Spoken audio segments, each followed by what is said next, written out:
All right. It's time. It's time to get this show on the road.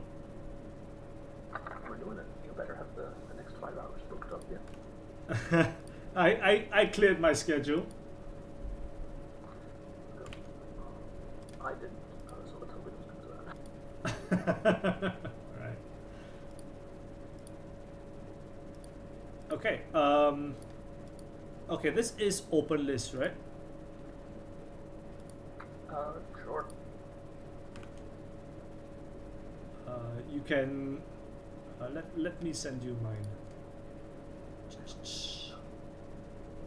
Oh, that's not here. It's here actually.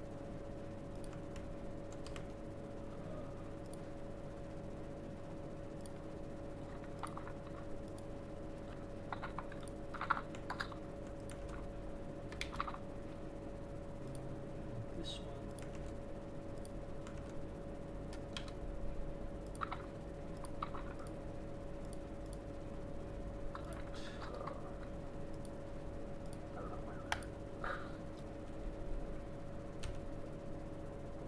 UK nets and spin as well. Okay.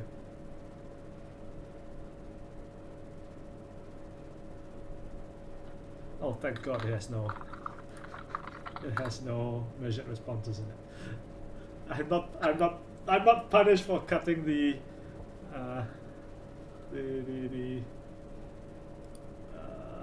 what's it, the stone ships. Let me. Okay.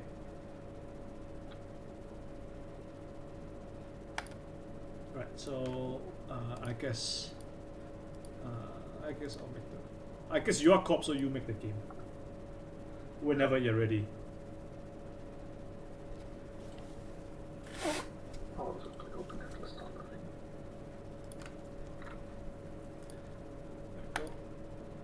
Oh, open necklace. Wait, I haven't even freaking put in these yet. One moment.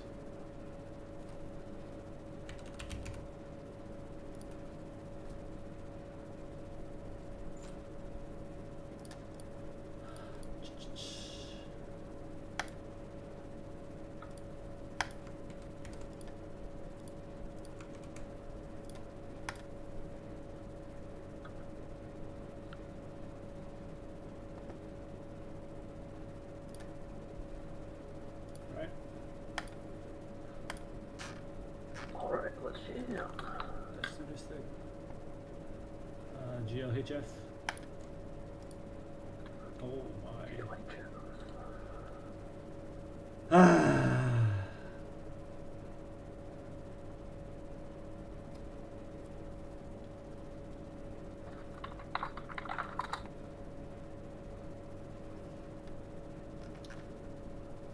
Guess I can look at that, so I shall do that.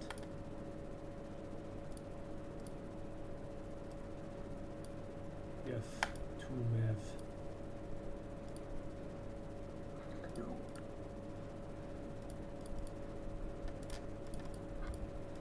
Right?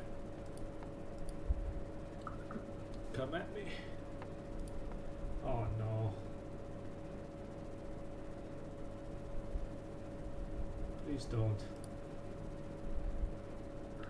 I don't know what you're looking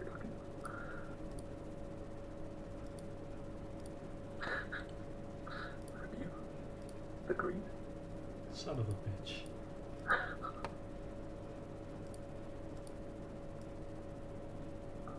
I never die here, right? There's no slashes, so yeah, you don't.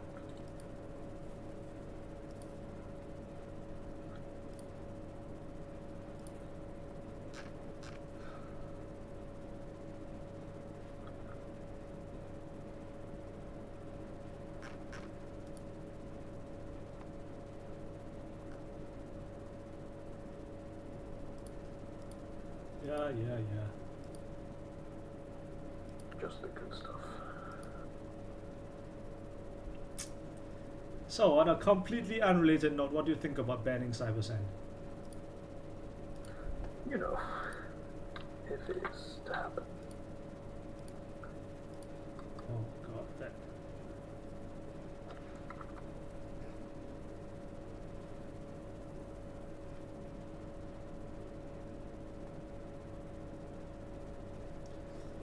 Hmm.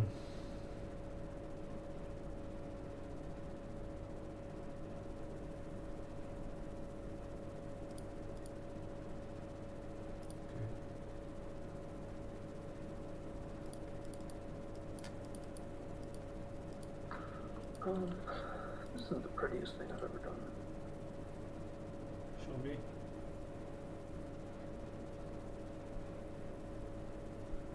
I would agree, but Sometimes you have to do these things. what?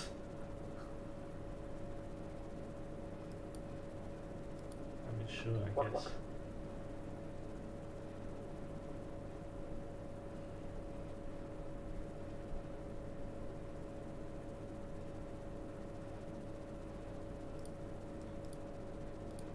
Okay.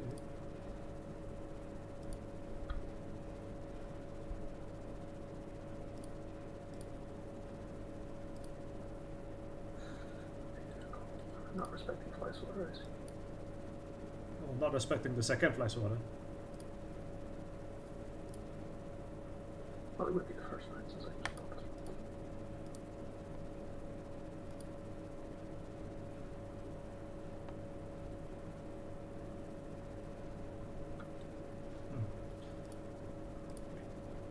Okay.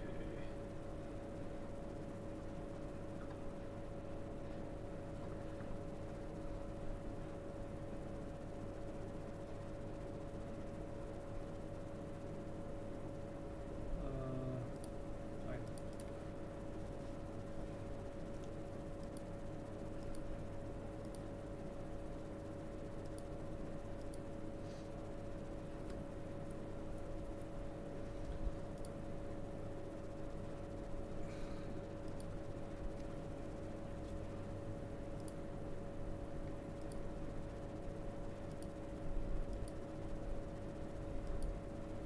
Please don't.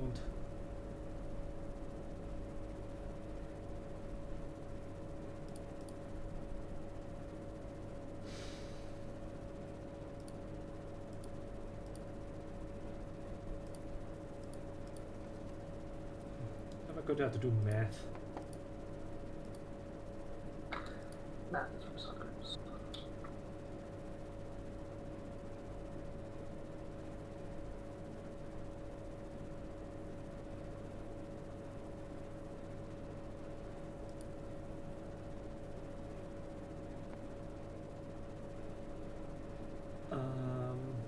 Populous fermenter, I go to what, 12?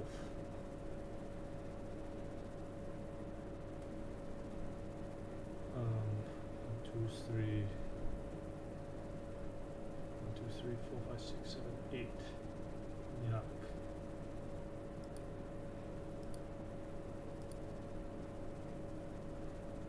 I guess I could.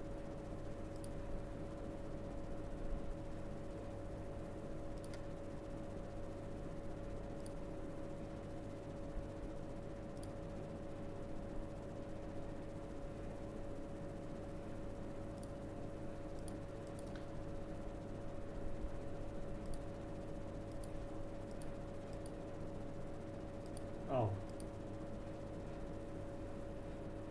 Can't complain about that.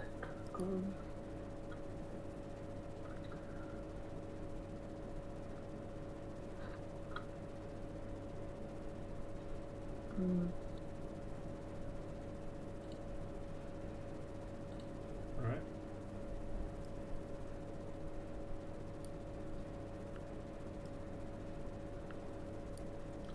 Oh well.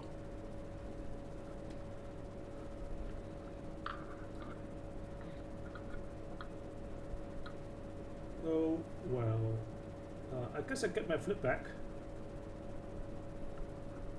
How generous of me. I mean, how generous of you.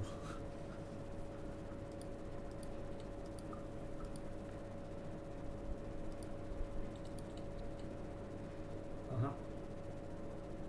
Azif me?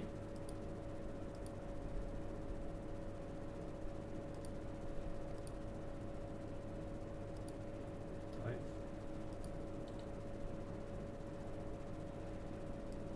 That doesn't seem fair. Why do you get to draw 2 cards just for free?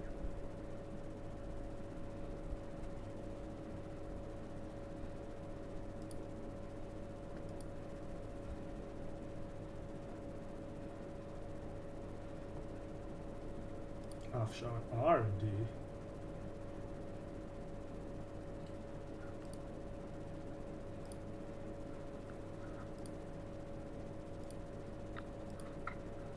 Oh, that's very nice.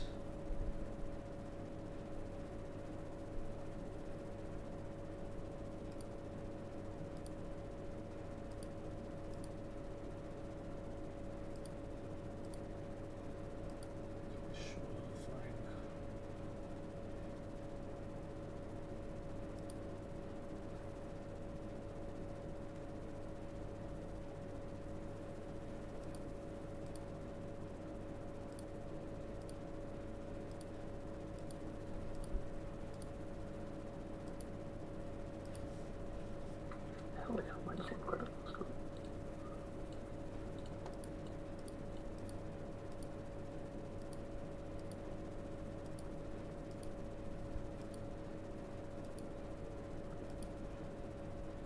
Oh, interesting.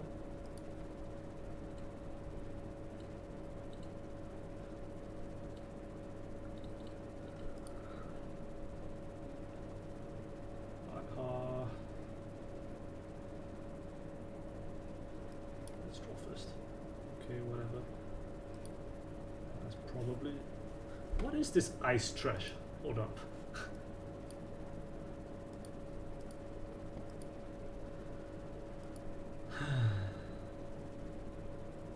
This probably doesn't matter.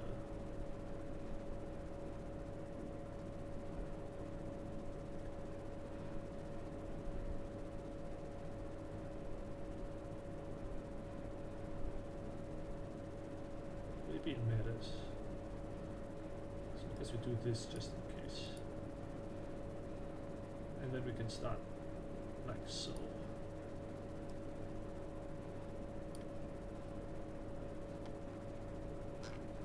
Thank you.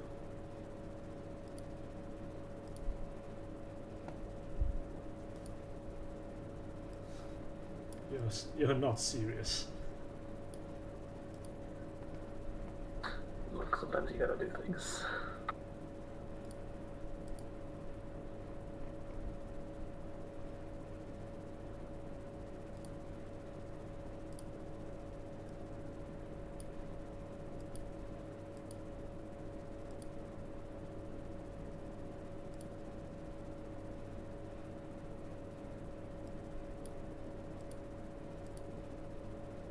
Wait, you're not on...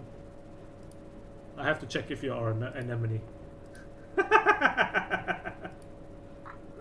I'm not.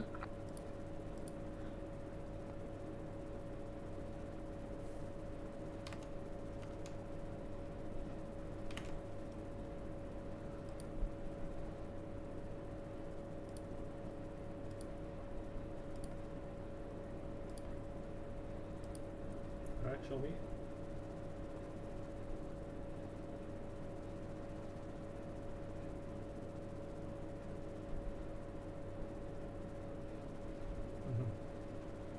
Fair enough.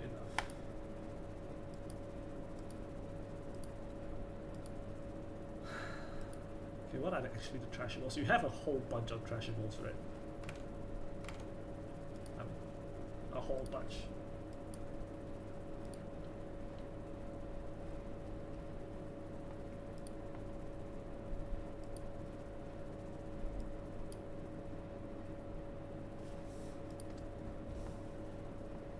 That's gonna be the fucking anthill and gonna be annoying.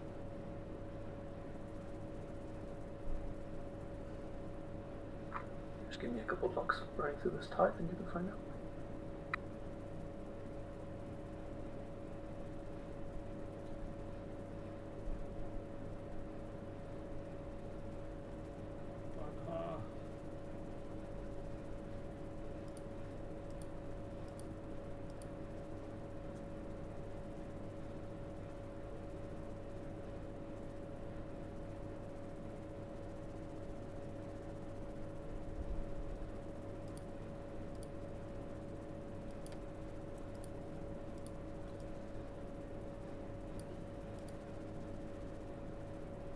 I swear this guy will pay off someday. I swear. I swear. I promise, bro.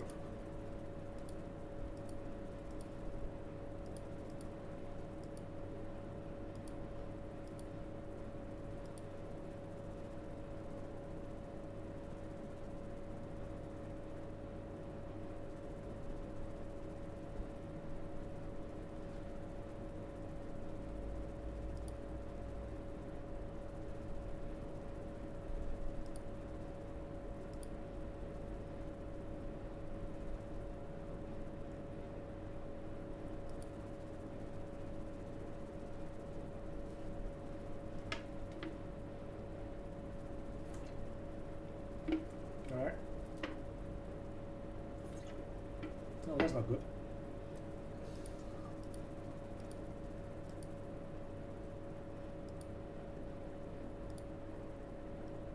That's extremely not good.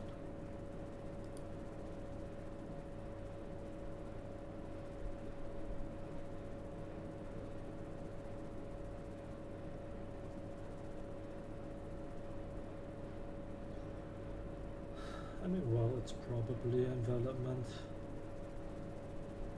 Probably. What was the other card you spun back?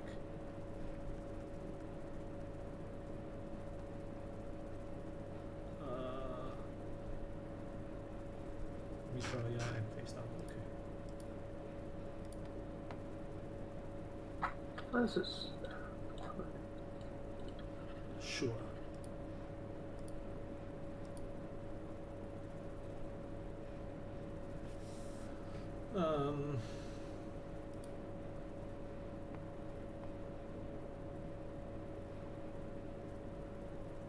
Yeah, this can always be envelopment if you wanted to. Upgrades, you have Zato.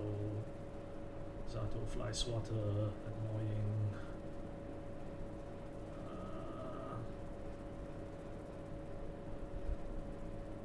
Do I have to run?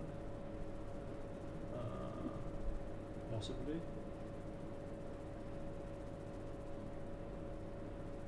Yeah, so use Zato my Buzzsaw.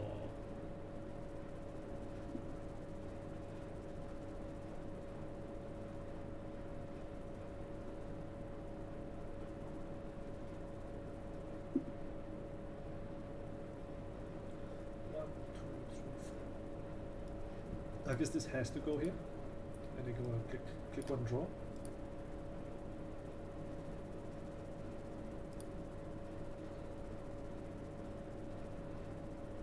And then I guess I force you to show me.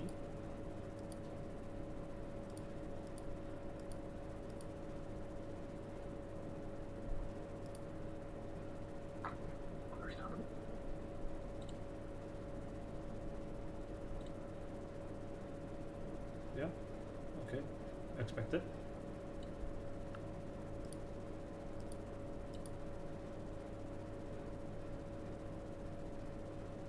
oh, wait. Yeah, I definitely need to do that. What are you doing? Mm-hmm.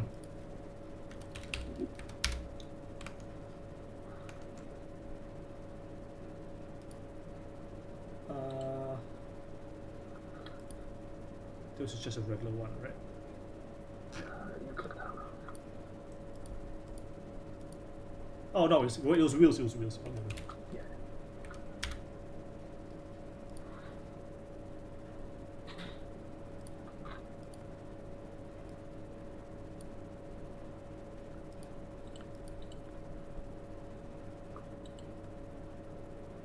Spicy.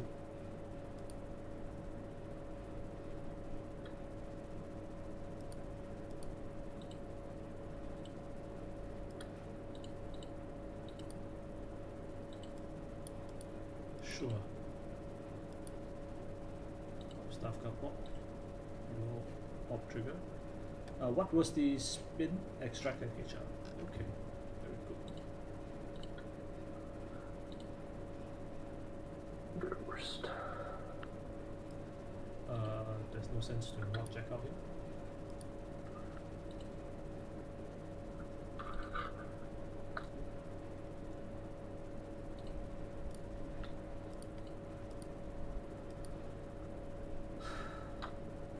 So I don't die next turn.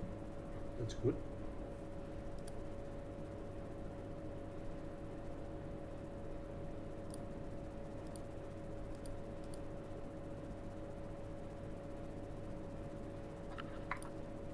I didn't need to do that so early.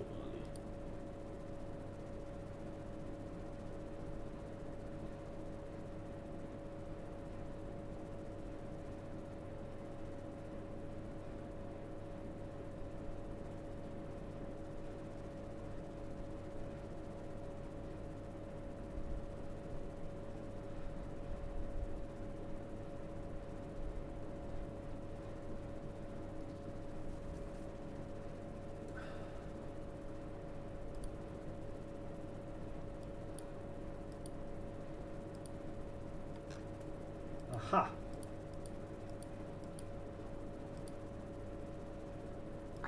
Fair enough.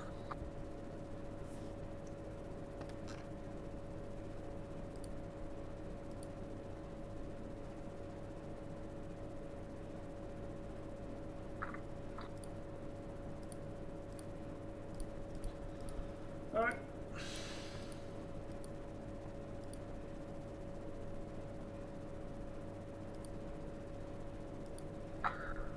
Okay.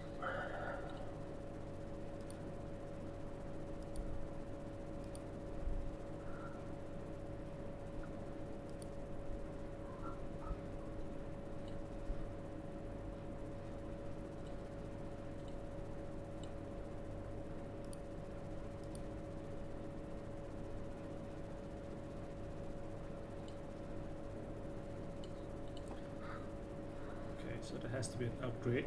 Is that Mev, Mitra? Tukana's in here, right? Yeah.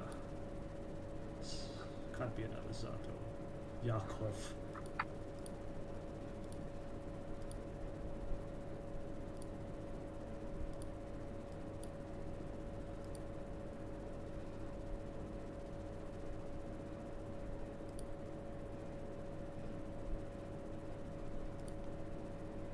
Oh, now you guys decide to show up.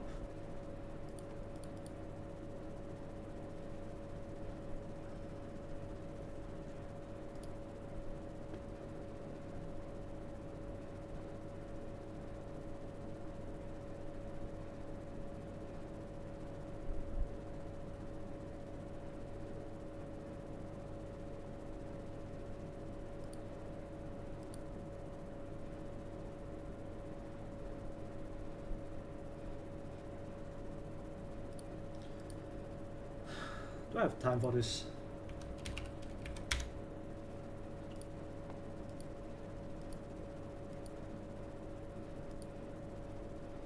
Is there a point to forcing this res here?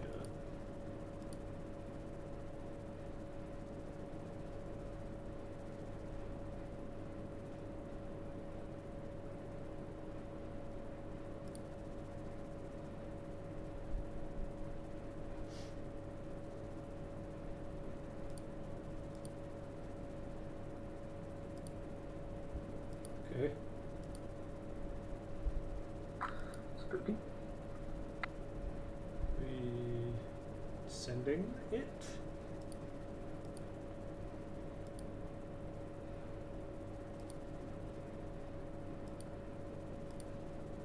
I believe. Right. I believe. Gamer moment. Not quite. We're trashing this. God.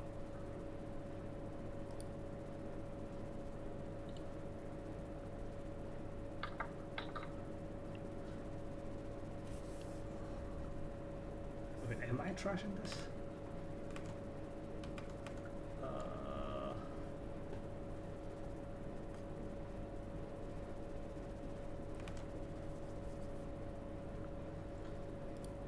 Fine.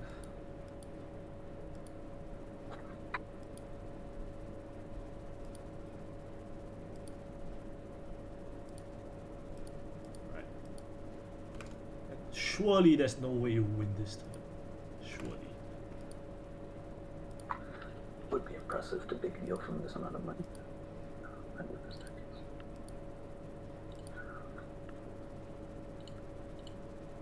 Considering.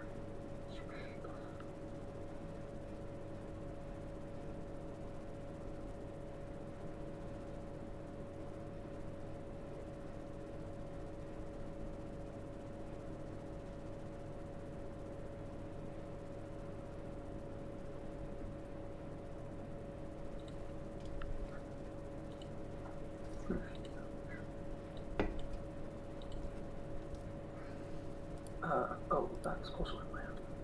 I don't think.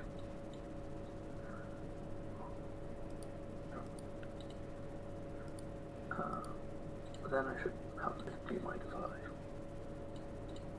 Yep. No problem. Good to know.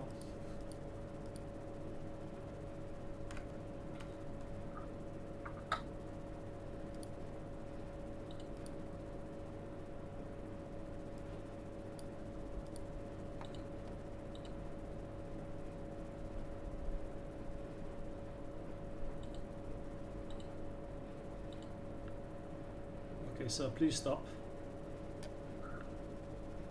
I think I'm not going to.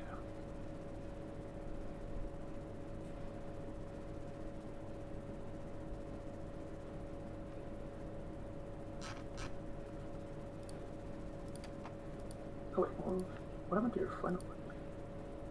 I emptied it. Shocking, I know. That's what trashing 2 fucking cybersense does to your to your fencer foil.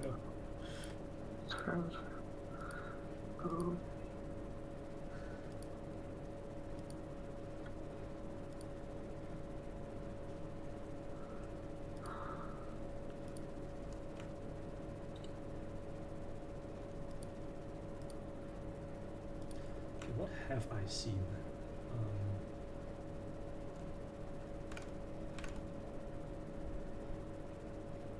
Just pop this out.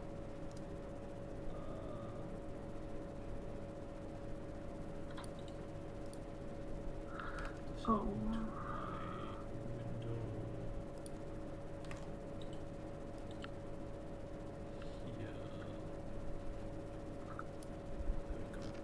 Super zoom. Deal with that. Okay.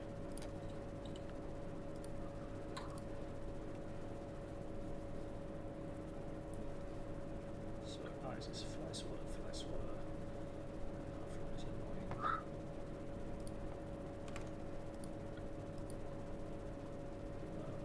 It costs you 4, 5, 6 to.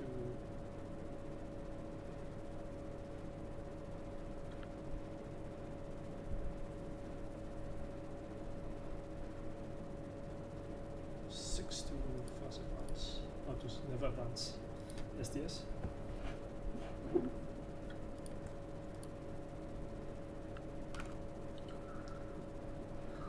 Oh, you have a bucket in here? What the heck? Hello? All of the spicy stuff.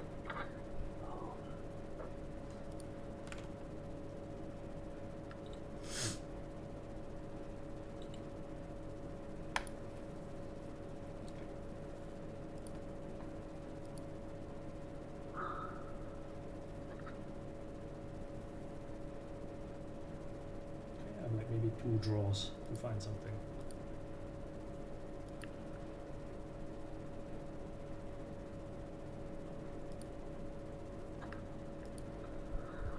There's some hardcore math, sorry for that. Yakov maybe greases the wheels or not. That's all I'll say.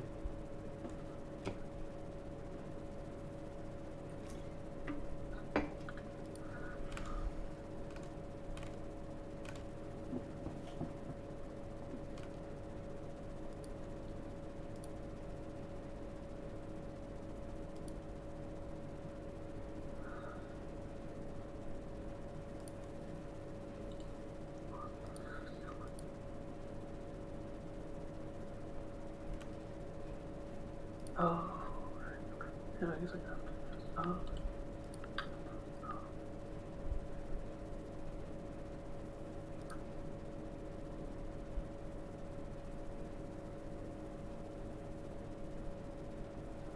Okay. Oh, okay, we have a line. Okay. A line has been acquired. Line has been found. Okay. Click this. Okay. I click this here, obviously. We click this button. Interesting.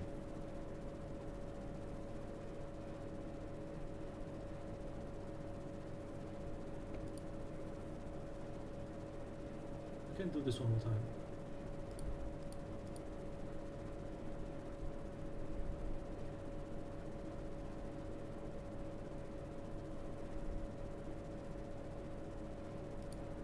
That's very unfortunate.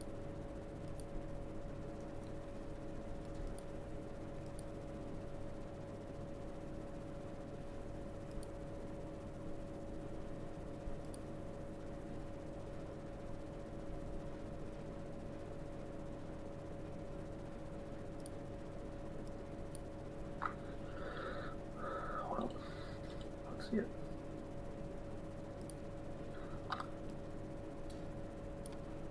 Sometimes. Ah! Sometimes. Yep. It was second SDS inside, yes.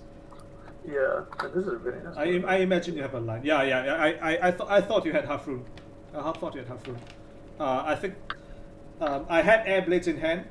I needed to find. I needed to find either exactly click 1. Sorry, click 0.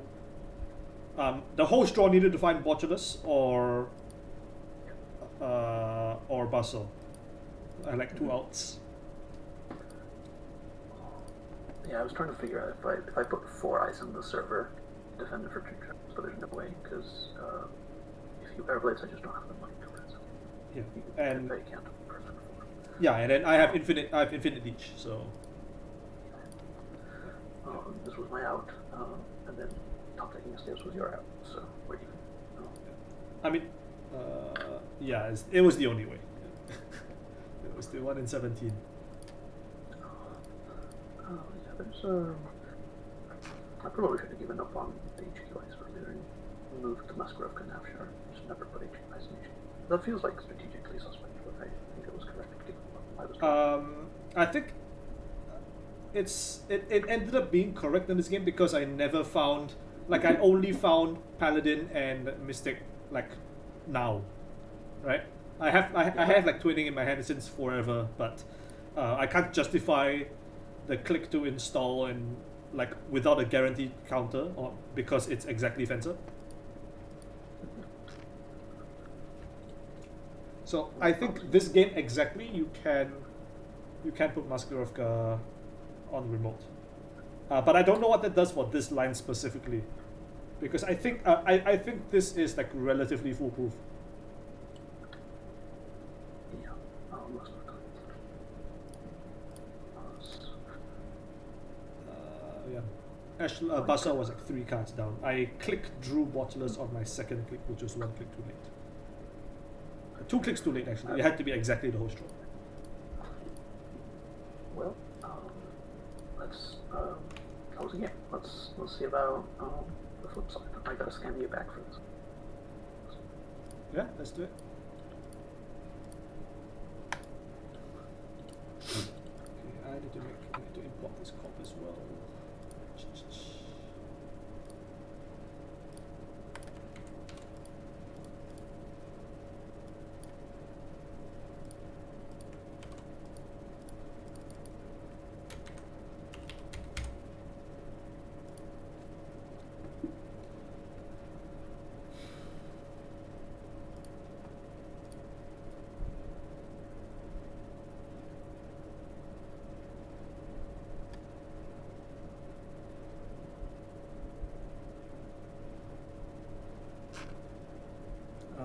I see my chat is complaining about my OBS. I will fix it someday, I swear to God. I swear to God. Alright. My turn to get crunched. Oh jeez. What the hell is this? I should have put the deck in my deck, because I'm actually kind of happy over the deck. Oh yeah. Alright, your deck. I can look at it.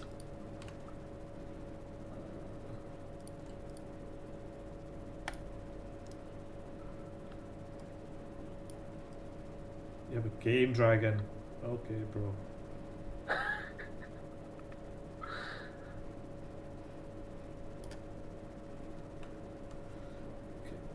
Getaway, 1 pinhole, 2 air blades. Okay, bro. I get it. Well, give us 3 for the longest while. You're lucky here. Don't think I can keep this. I can keep this. Well, I must keep this. Is how the rules work, yeah. Okay. This looks pretty standard.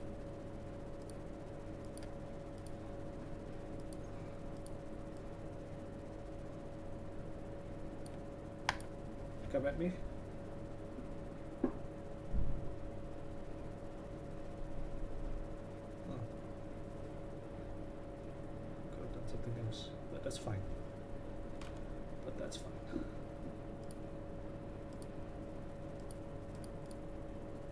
Try me.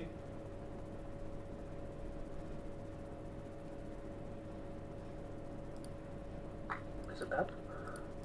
It's okay. Modulus. Holy, he's so good. Oh wait. Oh, he's not that. He's almost that good.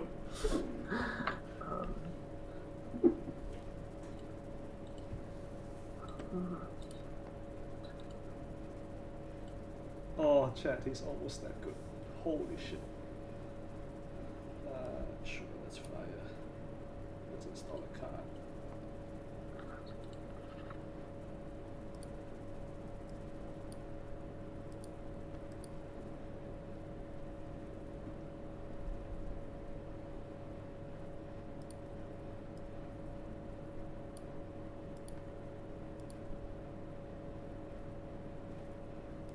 Turn 1 is pretty good.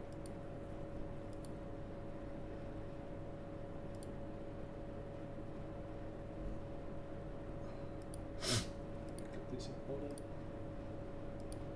This. Ooh. What is this?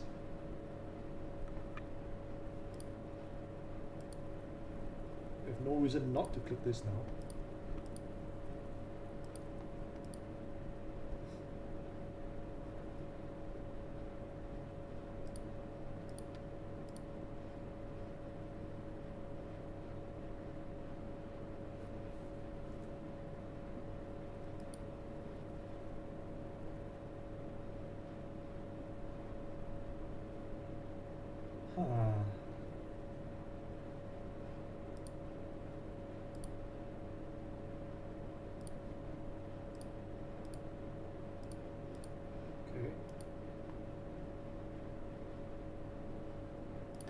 This thing.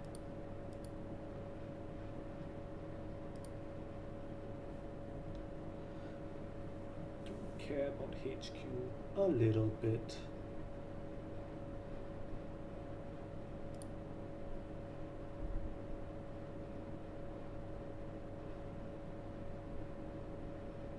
A little bit.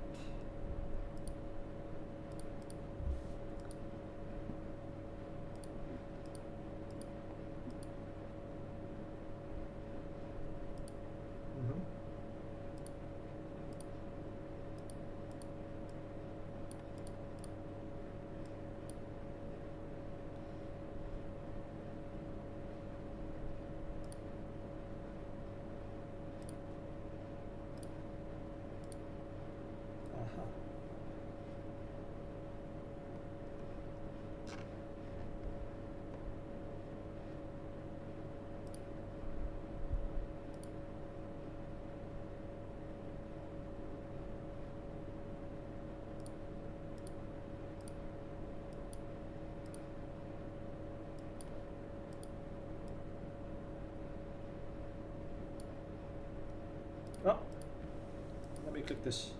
Please proceed. Yeah.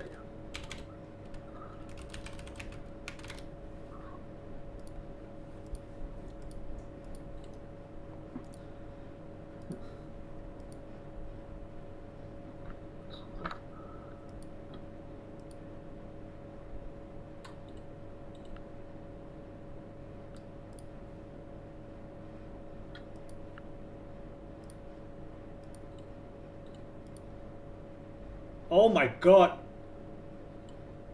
This guy's crazy! What? Scatterfield is no longer. Oh, he's got the tech! Well, what we can do about this?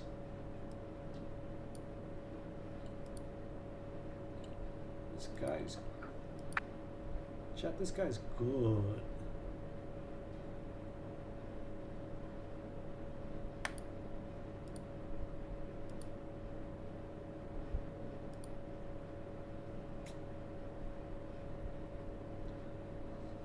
Huh.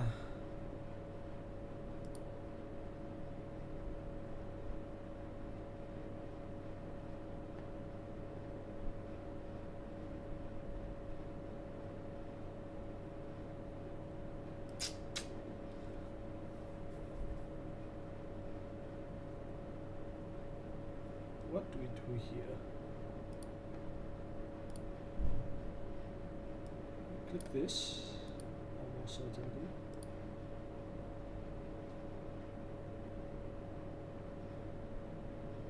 This.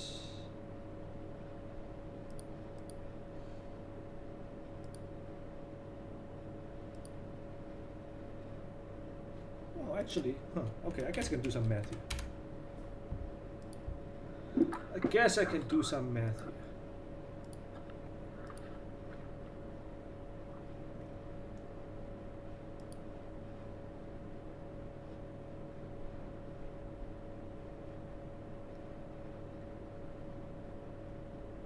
One,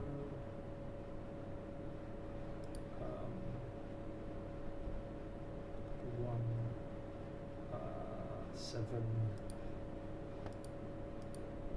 2, 3.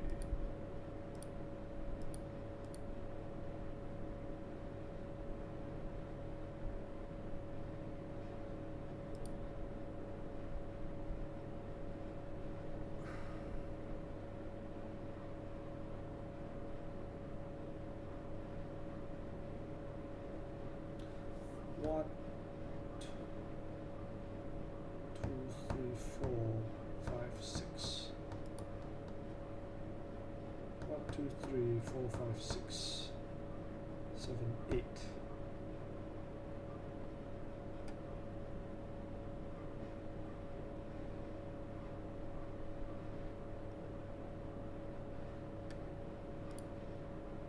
Okay, this is a very experimental line. I'll be the first to admit.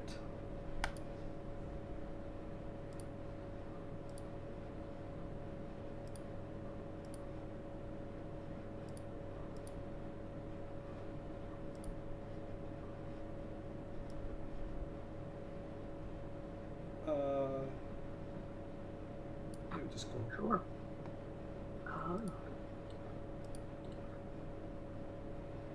Hit echelon demolition. No! Oh, the tech! Oh my god!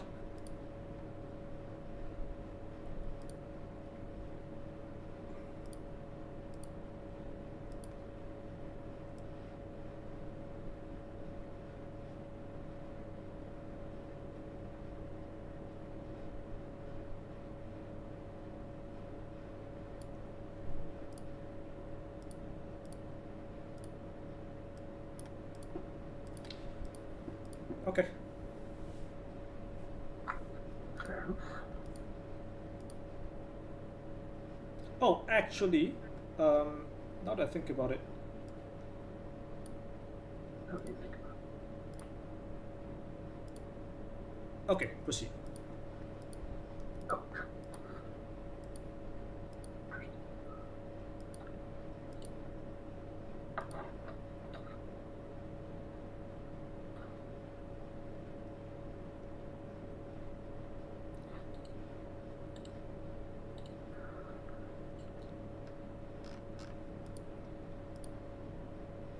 Stone ship.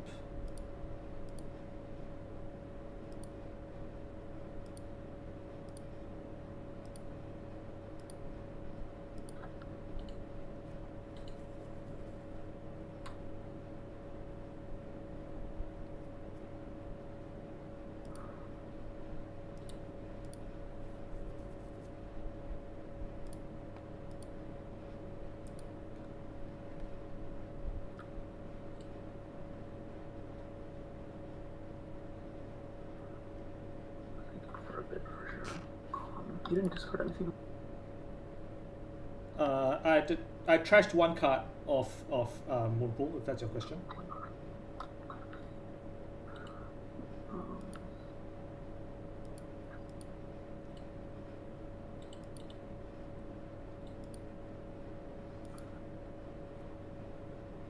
Sure.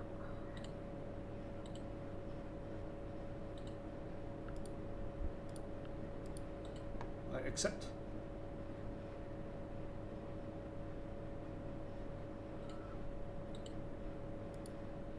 Alright.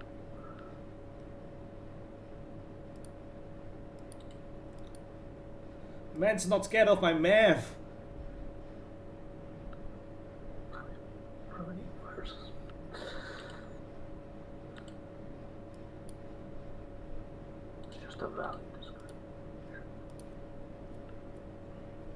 You can have your vote.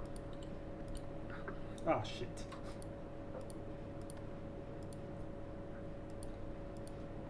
Okay, so we put this one first now.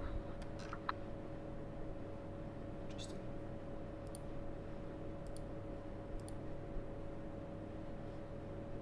Has to be this way. Yeah.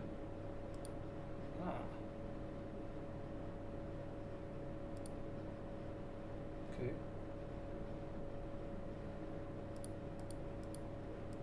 Interesting.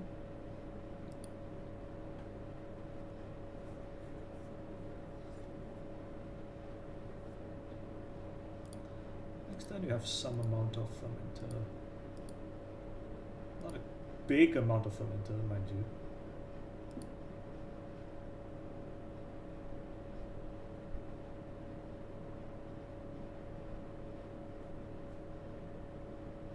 You can go like fermenter run, fermenter trash or credit trash. Not incredible for you.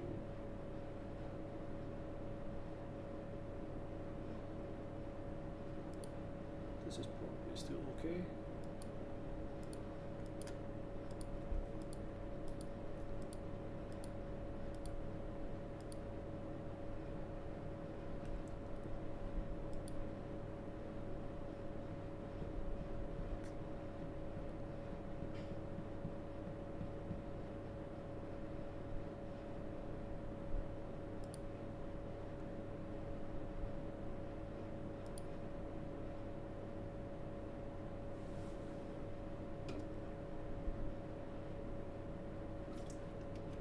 Ah, fuck, it's him.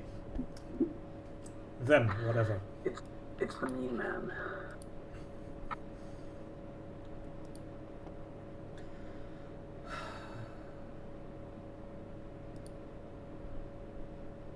Zero credits, okay. That means you're fermenting next turn, almost certainly.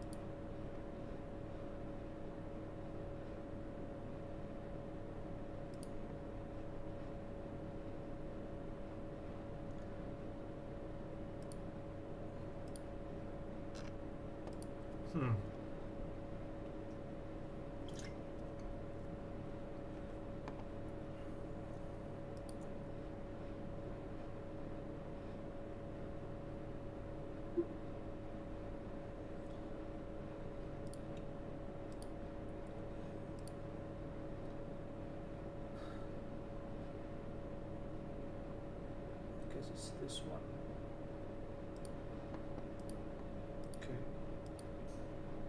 Funny.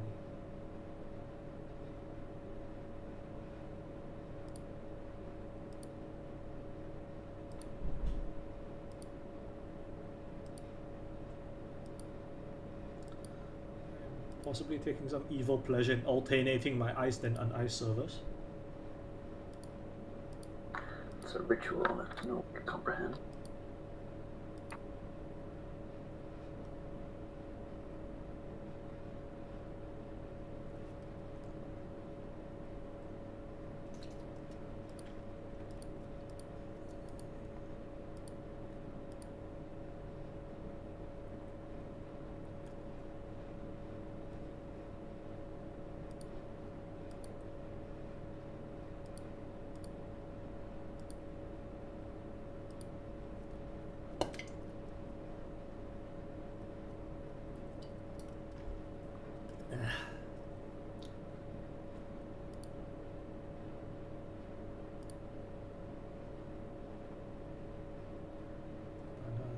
Okay. Very good.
Echelon.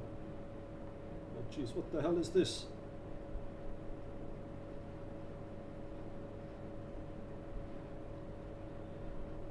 I guess I don't res. Wait, this is server 4. What the hell?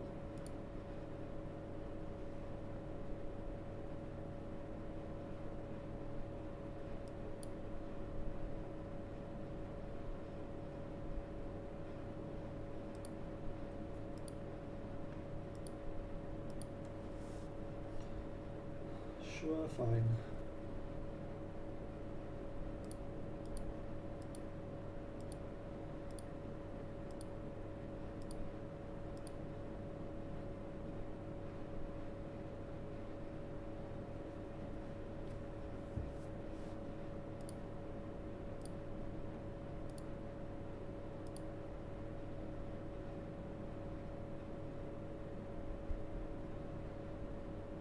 Okay.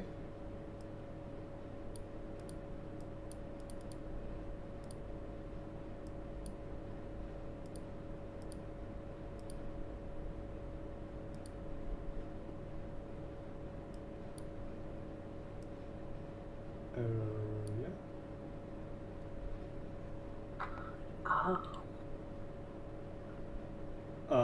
I guess I clicked this first.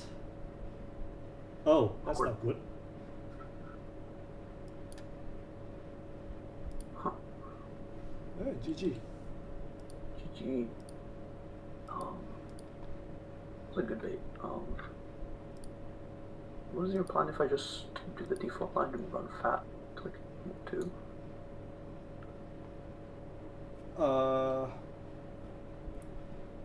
Yeah, can you server 6 and moon pool, and you're just gonna score 3 points? No, I've moon pool in hand and powers server 6. Powers. Yeah. Yeah, that game got away from me. Well, 2 stings and archives, so. Yeah, determined to. Man, I guess. Like, if I don't install the echelon first, I still. The echelon is good against exactly size and time, which you know exactly how many I'm playing, which is 1. Yeah, so it's my last echelon. So oh, that's true. Yeah. So you kind of have to. And it's not like size and time would be the sort of ice you would put on server 7 if you had it sort of spot. Yes. Having just seen it back. Also correct. Yeah, I mean, I found it early, put it on HQ, which I, in hindsight, maybe didn't need to. I could have set it up on the remote, pre-set up on my remote. Yeah, so this one's pretty good ice, because like your mom, I'm like only going to respect it very little when you only have 1, right? But if you do find it, it's right. And because yeah, if I go to 0 credits, trashing your whole server 4, then you go to 4. I just have to hope. I guess. Oh, it's 0 credits trashing server 4, and I put a second. I put a second cohort behind the scatter again. So it's. I mean, you can go back in. You have a fencer, so it's not insurmountable. And if I guess I could have also just drawn a couple times around server 7. Yes. But I don't know. I had to read that it was a bow tone, so if I forced it, it took. But then I'm still dead too fast. I wish this turn seemed like anything I did was probably. I mean that I think this is just what Fat Skunk does, right, to bots. Yeah. It's a lot better than Anoetic because you don't even have to arrest guys. Yeah, exactly. I mean, I cut the void for the math, and it immediately played, right? Mm-hmm. I think my moon pool hybrid turn was quite experimental, but I think it gave me enough of a tempo edge. Yeah, the map in fact was mostly the thing that did it. Yeah. Doesn't you had to discard it, and so the hybrid was to get it back or something, or Yeah. You didn't have to move for that, but you got extra clicks, right, to do stuff. I pitched the anemone on the moonpool just for the alcohol counter. And then That's immediately right. afterwards drew the two stings, which was quite funny. Oh, right. That's what you're laughing at. So, well, this wasn't a very long tennis match, was it? Yeah, unfortunately not. I guess you got time for Arkham now. I do indeed, a lot of it. What time does it start? Starts in 3 hours. Oh god, okay. It wouldn't have lasted that long. Come on. No, I thought it started in just 1, which is why I was worried. I misread the time. Well, yeah, you better win it for me, all right? It's not fair. Well, I'll do my best, sir. I don't know what the bracket looks like. I see a Larea in the chat. Do we have to report to you like officially, or like do you have you taken it down already? Taken it down. This is double elim. Am I still in? Can I still get you I honestly, like, I really hope it's single elim. Sorry, bro, but like this thing is in 7 weeks already. My assumption would be that asyncs are mostly not double elim. Yeah, but I don't know. I haven't read anywhere confirming either way. So, maybe I just. We'll meet in the finals, or you better be in the finals and win it. Your 2 options. Yeah, same. Sweet. See you around. Alright, I'll catch you. Alright. Yeah, it is single elim. It's according to the excellent. Alright, I guess I get close like this tab, and double elim will be suicidal. Yeah, I agree. Alright. Since I have you here, what are we gonna do now? Are we gonna actually like play some more freaking Netrunner? It seems a little bit cringe.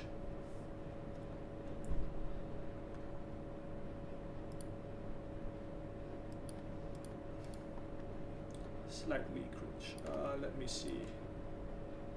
Replay review. I mean, we could. I guess we could do a little bit of a replay review. Okay, so what I know is that Jonald, actually, if Jonald is free like exactly now, let me ping him. I mean, I don't expect him to be free exactly now, but I mean, on the off chance that he is, because he did get in touch to ask if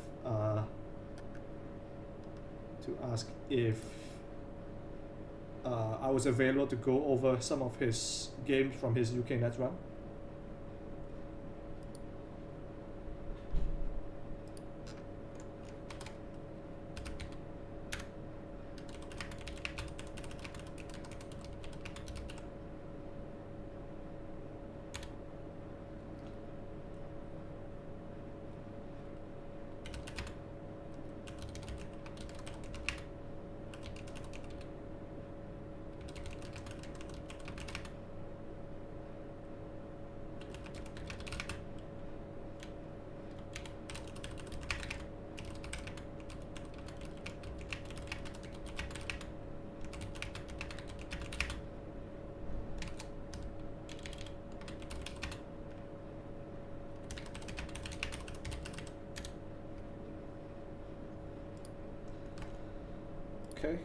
Okay, checking with Jonald now.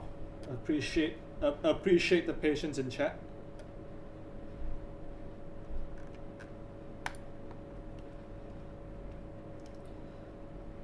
If not, let's do something else.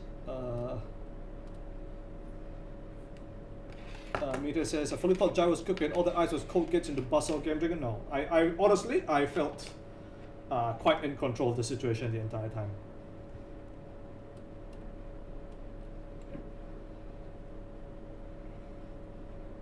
What was I saying? Oh shit! All right, Jonald's up. Okay, up one in like 3 minutes.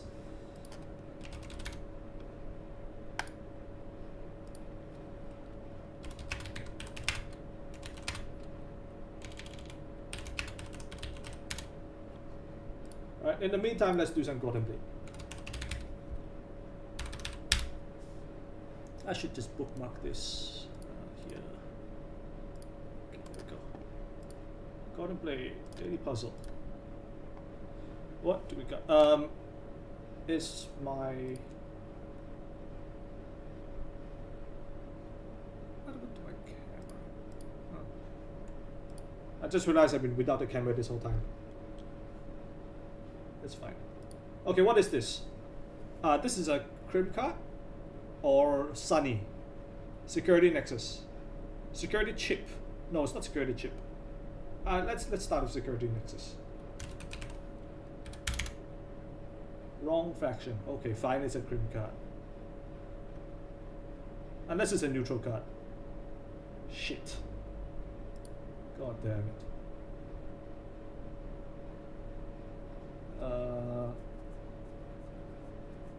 I'm honestly so bad at this. I do think it's Crim Resource.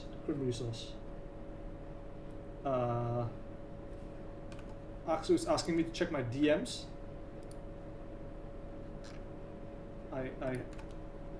What, bro? What DMs? What, payment received or what? Wireless net pavilion? Nah, no shot. Oh, I'm willing to go with Armitage busting. Okay, it is neutral. Neutral resource. Okay, we knew this. Subtype is wrong. It costs what, 1?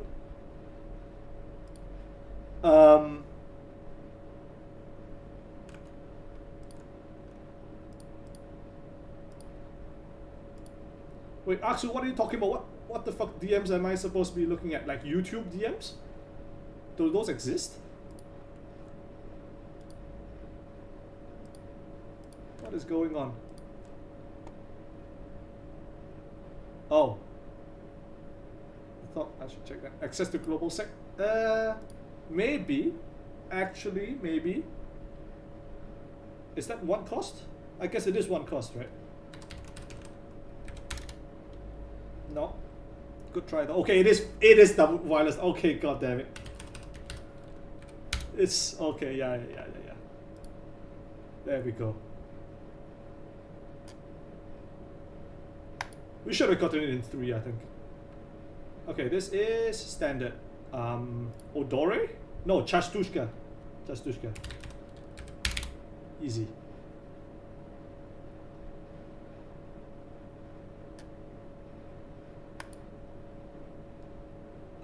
NSG only. Ping.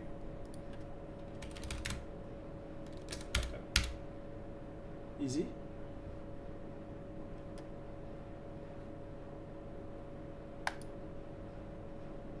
Last one. This is startup. Oh, what the hell is this? Startup? So this is Liberation and Core. Public Access Plaza. This is Public Access Plaza. Ganked. No, Ganked isn't a startup. It is some ambient asset, right? Federal fundraising. This is like the one time it's fucking federal fundraising, isn't it? I don't think it's Behold. Yes, federal fundraising. Like I clicked this so many times. Oh my god. Oh no, it's not federal. Okay, it costs 0. No, it's actually Behold. Fuck.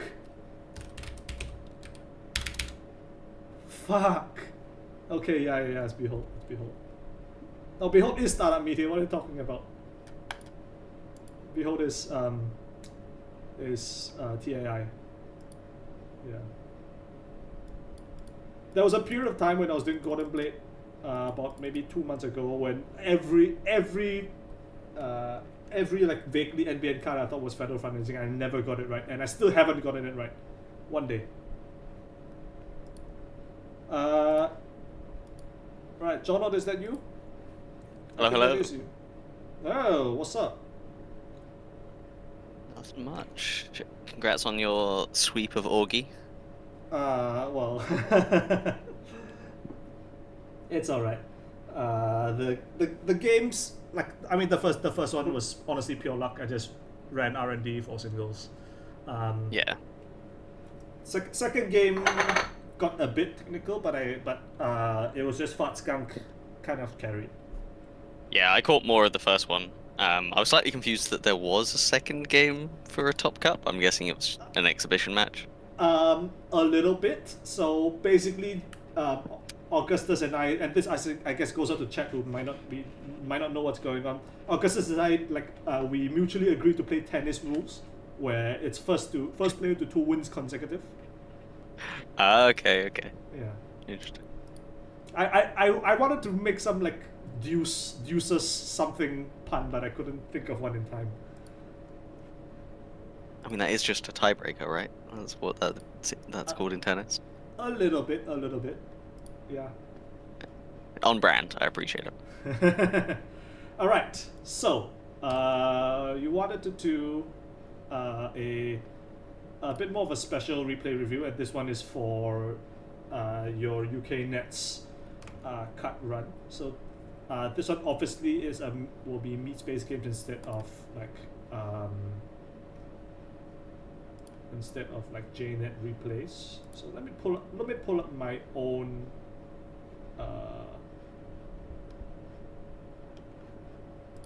channel. So I got this. Copy this.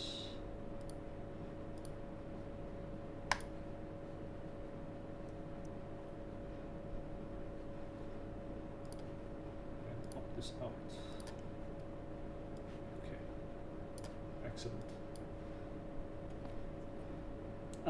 Jacques asking what roast tier we are. That's a good question. Set your oven for 400 degrees, I guess. All right. Okay. I guess I should share my screen so we can go over this.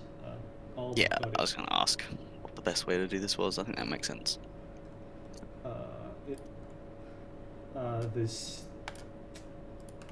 The stream took me to the section of the link took me to the section of the stream where Ruben linked about Atsu arguing with himself. It was pretty funny. Yeah, the old chicken waffle debate. Amazing. Yeah, chicken waffle. Yeah, you have an my opinion on right chicken waffles. I've tried it. I don't think it sets the world on fire. I don't think it's an abomination. I'm pretty neutral with my food takes, other than Aksu being a terrible person for not liking capsaicin. Oh right, yeah. Oh, I mean, does Atsu have any good food takes? Like, it started with Monster, and I thought that was the end of it. I mean, I didn't want to say, but we're at a pretty high roast here, right here. Open this. Yeah, okay, I've got timestamps for my games from my write-up. So round 4 of the cut was against they registered as Chromata Seal. I think Chunky Seal just enjoys registering as a different version of Seal at every tournament. So maybe just Seal. It is just Seal, right? Not I've seen Chunky Seal before. I haven't seen Chromato Seal. I don't think I've seen Chromato Seal. I believe Chunky Seal is their NRDB name. And then I've seen them register as all sorts of different seal-related puns or variations at tournaments. So Chunky is just what I refer to them as, but yeah, I think Seal also probably flies. That was around 2:33. Okay. Now I see. Okay, what's the timestamp again? 2 hours 33 was the start of. I see. Around there, because I'm seeing this tiebreakers playmat before in the round before. Is that yours or Warlock's? They may have played the round before, actually. Yeah. Actually, no. To be fair, I think I definitely played more rounds on stream, but I think I played runner. Yeah, I was running the round before this. Okay, sure. I mean, we can certainly go over this if you want. I was just mostly interested in going over the op games because there were a lot of calls from yourself, Aksu, and Ruben being like, "I don't understand this line," or "Why are we doing this?" Sure. And yeah, it's just a very. I guess we can start with this. Yeah, okay. This is definitely you. I see the Shaper shirt. So I guess that was the opening hand right there. Saw it. There we go. So, Svigator, Wall to Wall, Maskarovka, Spin Doctor, and Kessleroid from left to right. Chunky Seal's deck is on Illumination and Conduit. So my opening plan was hard protect R&D, and Kessleroid is one of the best ice to do that, as they're on 2 Slap Vandals to try and cheat through ice, as well as Poison Bile. And Kessleroid's just kind of an annoying ice for anything in that deck to deal with. So I think that's part of why I keep. I think my first turn is Kessleroid R&D, put down Svigator and Wall to Wall. I think that all makes sense. Oh, okay. I'm just going to call out Jiat, who just made the sickest the sickest comeback in chat after Atsu said nice playmat, and Jiat said, yeah, Brindlemold makes nice art, and I must say it is a very nice UK regionals playmat. Yeah. Brindlemold also made the Svigator art as well, which oh yes, I think not everyone's seen that. The slash and burn as well, right? Which we'll mandatory draw in a little bit. Okay, and I believe this is the round that I didn't catch, because this is the round that Ruben and Aksu were the ones to do comms for, because I was going out getting the aforementioned chicken waffle at the time. Yeah, so I think a lot of my opening hands in the op deck are something like Ice Somewhere and 2 installs. If you're not playing against Krim, you can afford to go triple install. There's nothing wrong with putting Spin Doctor on the board here. I just didn't want to get turn 1 illuminationed. Yeah, sure. There's only 2 illuminations and 2 in the groove in this deck, but it is a 49 card Arasana, which I didn't realize at the time. This was a environmental testing, which very much confused everyone doing casting. What the hell is this? I'm assuming it was a alt art that wasn't deemed permissible. Sure. But Yeah, it looked a lot like a suppose. nuker, I think, because it was installed and immediately had 2 counters on. But no, it was Okay. a environmental testing. I mean, you say that they're all arts that didn't pass, the stress test or whatever, and then we have Atsu in chat asking you specifically why. Why Yeah, are... why am I? So this is the thing. Not Yeti was the one sort of manning the stream, as it were. And I specifically showed him all of the alt arts in my deck beforehand to be like, look, I know this is going to be rough on commentary. Most of this deck is alt arts. Here's the main offenders. You can let people know what they are or whatever. Didn't actually happen. I think he was too busy watching the games because he got engrossed in it, which can't blame him. Ob's pretty fun to watch. I got in touch with him right before the thing started. We had this entire stream was stream setup was extremely scuffed. Oops. Yeah. So this was as I understand from this play from camera. This was a environmental testing. Click for 2 credits and then Muse Coalescence. Is that right? There might have been a draw in there. I think they had more cards in hand than that would suggest. But I think you start with a gamble. I think it was gamble, draw, and then environmental testing, install, and use for coalescence potentially. Their heap is just slightly off screen, so it's kind of hard to see which cards they've actually played. Sure. Okay. Is there a way? Okay, there we go. So this double ice R&D was so it's a lamplighter, which is partially just a annoying piece of ice to install. I think I then took that back and put the lamplighter on a remote server, and put Maskarovka on R&D again, because Maskarovka's usually going to be credit positive for me to res if people don't want to break the first sub, or just really expensive for a shaper to get through, especially as I don't want to let a single it's currently a single propeller to get all the way through R&D and 4 credits, so it's just again making that more expensive.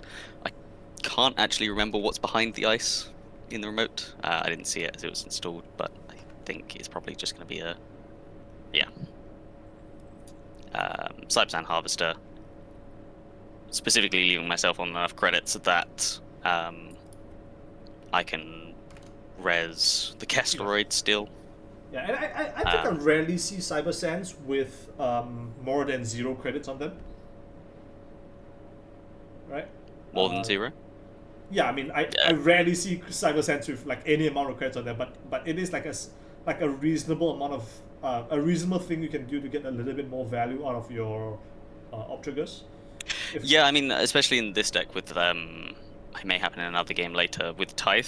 It's like effectively kind of a credit positive res because you know you're resing a 1-cost ice, but giving yourself 2 credits. Obviously, you have to pay 2 to res the Cyber Sand, but you're doing that most of the time anyway to then pop it for a Bladderwort or a Wall-to-Wall or whatever it is you need. So here, yeah, Chunky Seal installed the Botulus so that they could pop the environmental testing to get enough money to be able to threaten to trash it. Otherwise, they wouldn't have had enough money. But this let me then excavate the Botulus piece of ice, which I think if it didn't have a Botulus on, it was much less likely to be my target to excavate. I'm probably selling the Spin Doctor instead, just because, especially the first Spin Doctor, and quite often the second, you can afford to trash it to either Excavator or Extract. Mostly sense. because you just need the money to threaten measured responses, and you're very good at tutoring for a Spin Doctor, tutoring for the final Spin Doctor and shuffling the first 2 back. That was a tip that Man in the Moon gave me. That's how he plays, and taking those more sort of aggressive lines early with your econ is not something I used to do, but really helps to be aggressive. Because I mean, you don't want to trash face down ice. You could trash this wall to wall, but what's the benefit? What are you really getting there? Whereas recycling for just an annoying piece of ice that I think we see does a couple of net damage is just it's annoying enough that the runner probably will run through it if they feel they need to. But and to be clear, right, this double R&D setup is something that you only do against like RE, right? In this case, like elimination RE, which is basically RE. Right. Yeah, I don't think I ever double iced R&D in the entire tournament, except for seeing this Arasana in an open deck list. I think maybe I'd do a single ice there otherwise. But yeah, this was only important because eliminations and conduit. I mean, it is an interesting question. Like, let's say you're playing JNet casual and you go into an RE, like knowing what you know now about like and your experiences with UK nets, would you go for this setup again? I think this was the only Arasana I played over the weekend. It might have even been the only Shaper. Really? I would say I played one other Shaper potentially. I mostly played Krim and Toshiko, which is sort of the majority of the Shaper landscape at the moment anyway. But I do think that a slap bandle gets installed on an R&D run using Arasana, and if there was only one ice there, Seal gets through and might start accessing. Obviously, being OB, you do sometimes just lose games off R&D singles. Sure, but I mean, conversely, being OB and with the ability to like trash for value on like your on ice with Trojans on them, like if you survive the initial run, generally you're in good shape, right? Yeah. I have a feeling that this run is baiting another Cyber Sand Harvester, and we're letting them take damage off of the Tithe before showing them what's in the remote. Okay, yeah. So, this is officially a portion. Okay, this was the spin. Okay. But again, there's a couple of times here where we're just trying to force them into the remote. I think there's some being Arasana, you feel like you can get into basically any remote, and I don't have anything, like Anemone or anything extremely punishing to face check. I suppose the worst is a Stavka potentially if you have some amount of a board, but Arasana can usually fetch a Entangler out of nowhere to get through that. So the game plan has to sort of be force them through this remote or force them to stop checking the remote, which is exactly what happens. And I think I sneak through 2 points on the next turn by just putting an Azef behind this remote. Yeah, and it's just super annoying, right? It's like plus 3 credits for the corp and net damage. Yeah, exactly. That's not something that's sustainable to keep checking as the runner. Although I think Seal did have 15 credits at the start of this turn. I think at this point, so there is the Sphegator was coupulated, and I do have one agenda in hand. It's the slash and burn until this turn, where I end up drawing into 2. Yeah, we do see like a whole bunch of agendas now. I think there's 4 agendas in hand.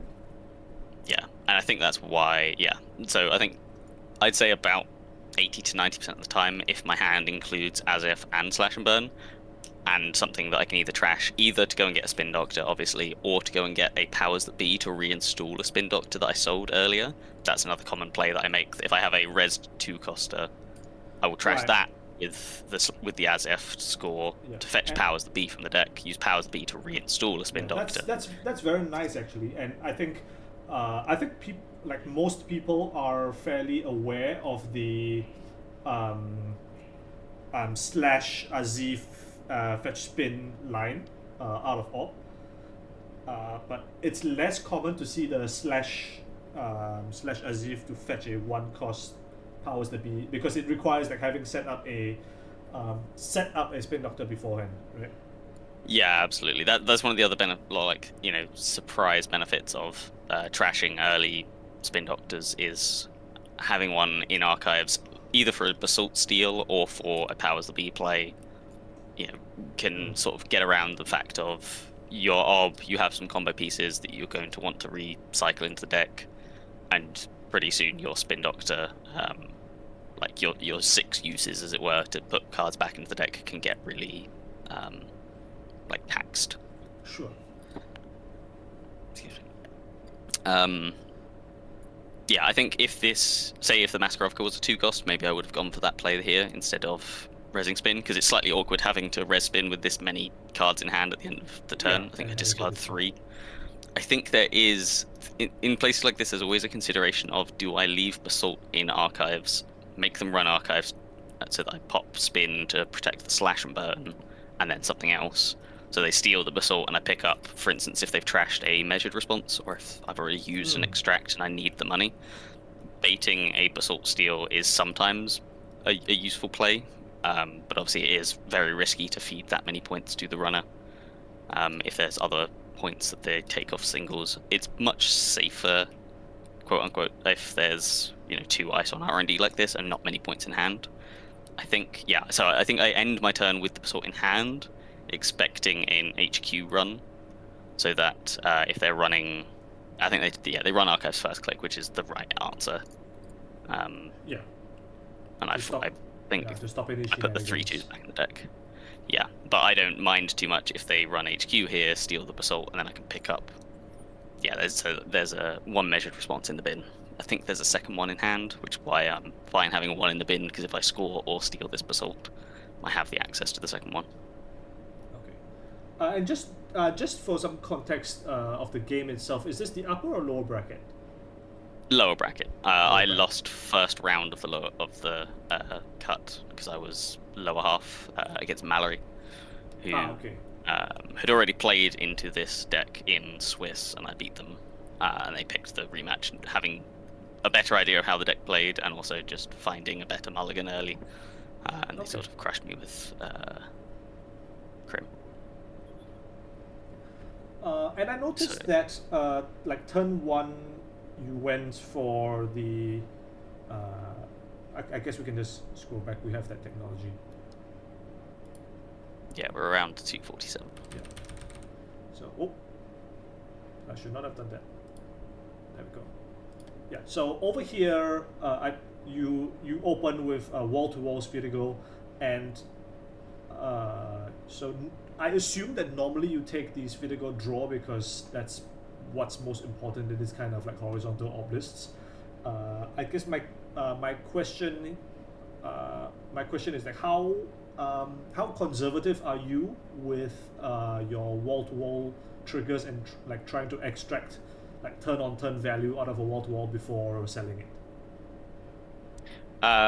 So I will almost always try and get a single advancement on a piece of ice somewhere by turn 3 or turn 4. Prior to that, I will prioritize draw if I haven't found bits that I need. For instance, I think in this case I took a draw with the wall-to-wall. Yes.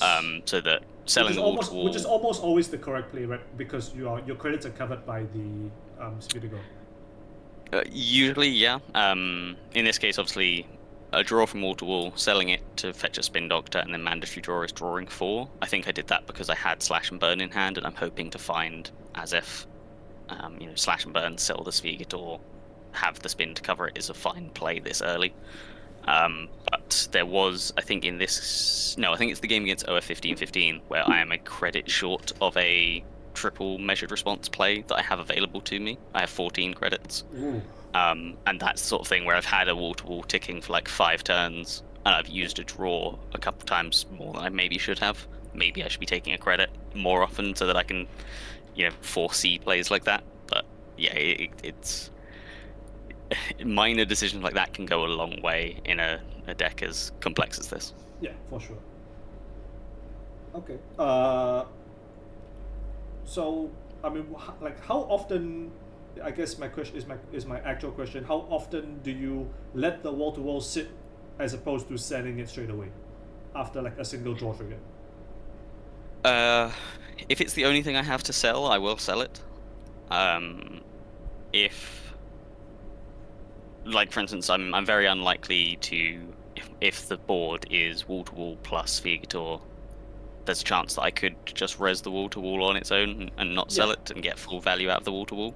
I'm unlikely to do that, depending on what the makeup of my hand is. I think getting the, as it were, like one added credit or one added draw, depending on what it was you were trying to do with the wall-to-wall, is less important than accelerating through your deck to either find points that you can fast advance to start pressing the issue with the runner, or just find more ice so that you can start building a scoring remote is important. Yeah, and this is kind of like a philosophy kind of thing, right? Because like I think in on this board specifically with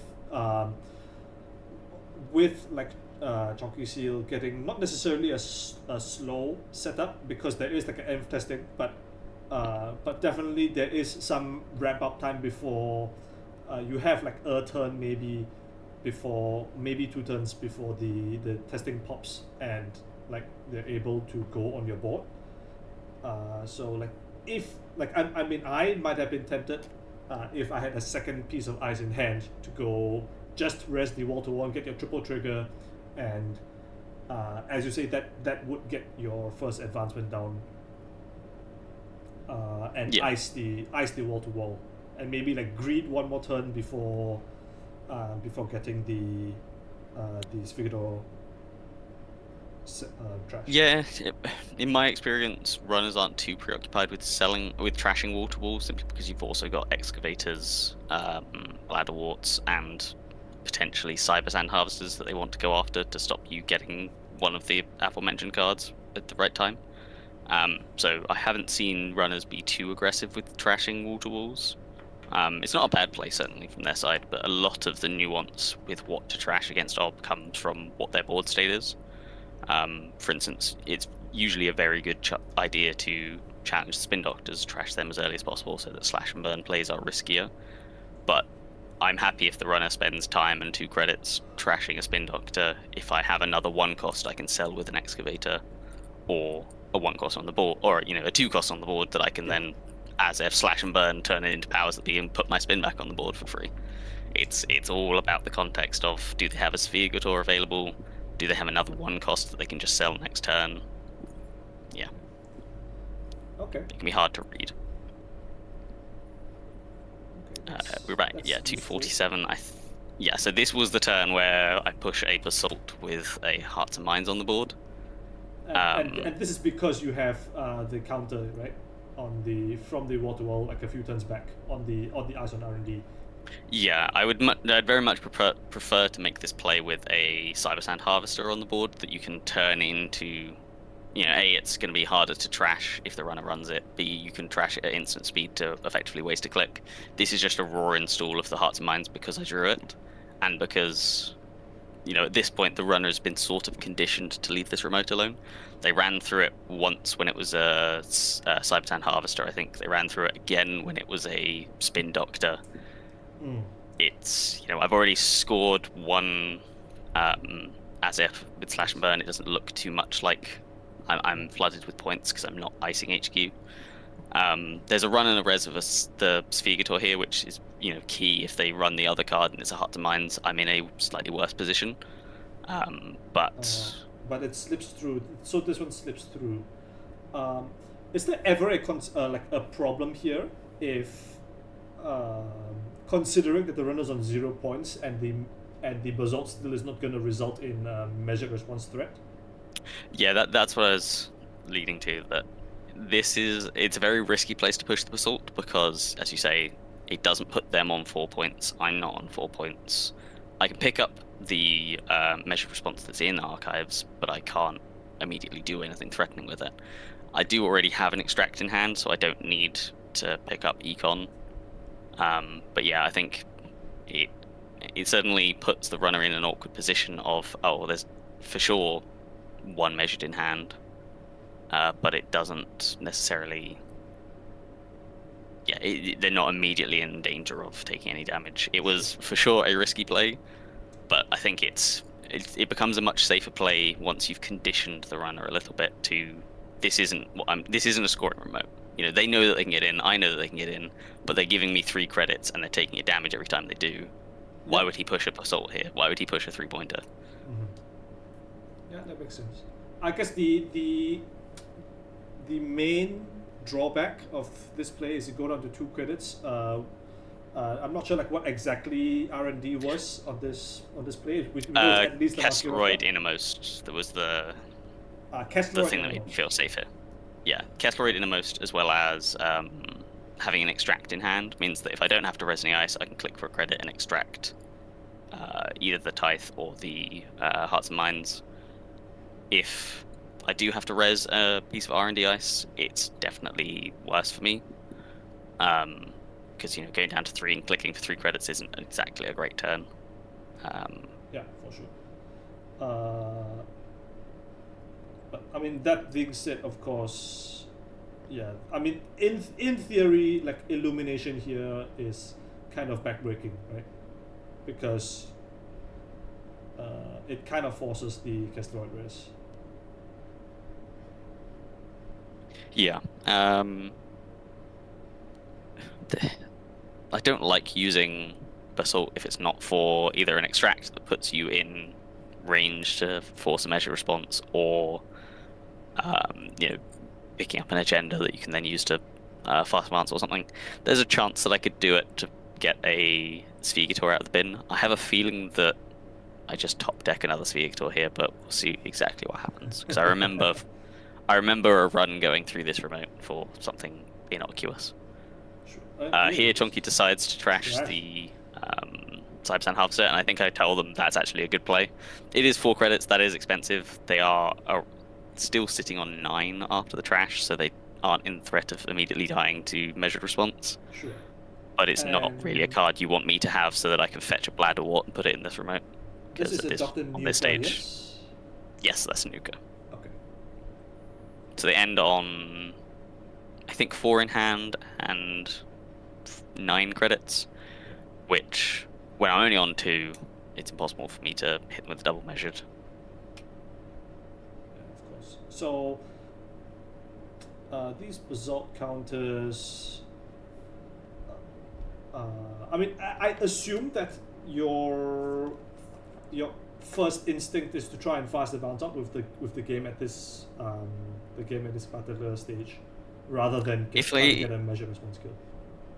I think at this point, actually, it is more likely that I'm going for a measure response kill, simply because I haven't seen any more points. So if I have a 3-2 or a slash and burn in hand, yes, I might start digging and trying to find the points to fast advance out. But being on extract credits, I think I'm more likely to be able to surprise, because the runner just ran a 4-card HQ with Cupulation and didn't see the extract. So they don't know that I have the ability to bounce back that much econ. I think I use it here to get rid of the Slap Vandal and just put. I think this is where I get the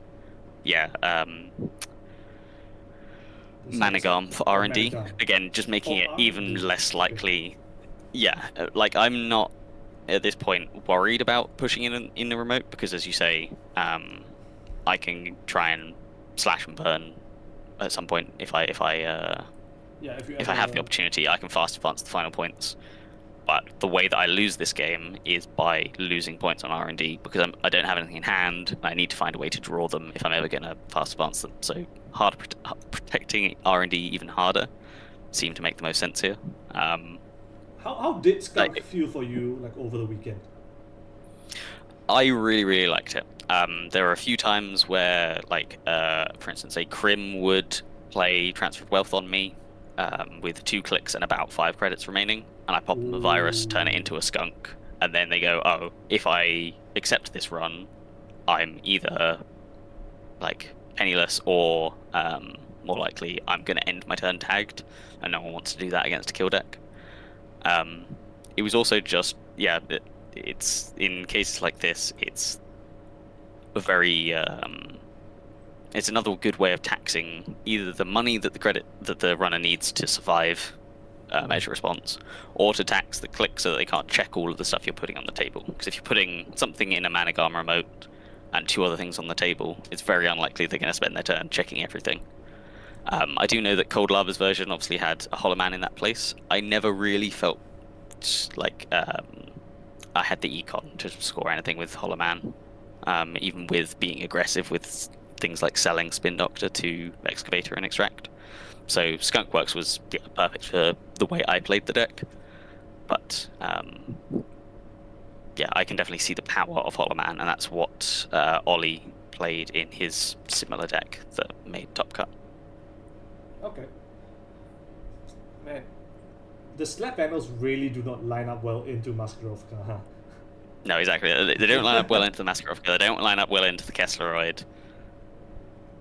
Okay, so here I do use a Basalt counter. I think partially I was scouting the top to see if there was going to be an agenda that I could either push or pass advance. But I was quite happy taking the Extract to find this final Spin Doctor. I believe at this point there's 1 spin in the bin and 1 RFG'd. I was RFGing them just off of my playmat, so it's kind of hard to keep track at this point. Right. But yeah, taking the Extract here, finding Spin Doctor, again, is potentially going to find me the agendas that I need to finish the game. And even if it doesn't, it's putting me on a very healthy credit total to force, or I threaten double, triple measure response. Okay. And I suppose now is like a reasonable time to talk about the ice composition of the deck. Is there ever a consideration when because for example this Tithe, it's like kind of annoying, and it's done what it needed to do over the course of the game. Is it ever a problem when you're trying to build a scoring remote? No. I think I had 2 Tithe and I was never upset about having a Tithe. In this case, this remote is double Tithe with a Cybersand Harvester in. And there's a chance that I res the second Cybersand here, but I know that if I do that, the runner's probably going to jack out after hitting the first Tithe. So by keeping the Cybersand hidden, I'm forcing them to give me 2 credits, take 2 damage, and then be very upset when they just see a useless Cybersand. I'm just gonna say 400 trash is like way too much. Yeah, and on this much, when I'm on that many credits, it's not gonna turn into a bladder war. It's not something that's really threatening anything necessary to trash. If I was down on 3 credits, maybe they trash it, but it's when they especially have to stay on 8. Yeah. And like with this second type, we've officially graduated into like annoying as hell territory. Exactly. Yeah. I think in answer to your question, the only ice that was ever potentially an issue for building a scoring remote was the Lamplighter, but that was taxing early and then very quickly got sold to either turn it into wall-to-wall, bladderwort, or a tithe in most situations. Yeah. And I'm curious, did anybody see the Lamplighter in Swiss and go, ah shit, it's the Amazing Amusements deck? No one that I'm aware of, but I did play the Amaze Amusements deck in the team tournament on Friday, and people were very surprised whenever Amaze came out. So I think it's just not something people have run into particularly. It's something that has been potentially theory crafted, and he didn't have that much success, to be fair. I think it went like 1 and 3, so it's also, it felt like a much less consistent idea. Okay. So this engine access, I think you always trash this, right? You kind of have to. Yes, this is what Seal's sort of figuring out, is they know that there's a they know there's one measured response in hand. They've made a successful run.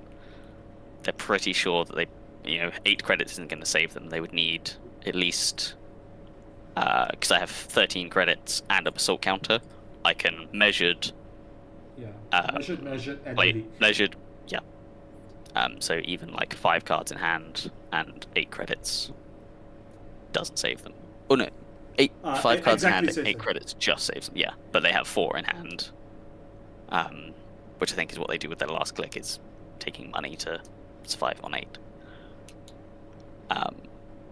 Here I go and get a Bladderwort with the Cyber Sand, partially just to clear the remote, and because it drips for a credit.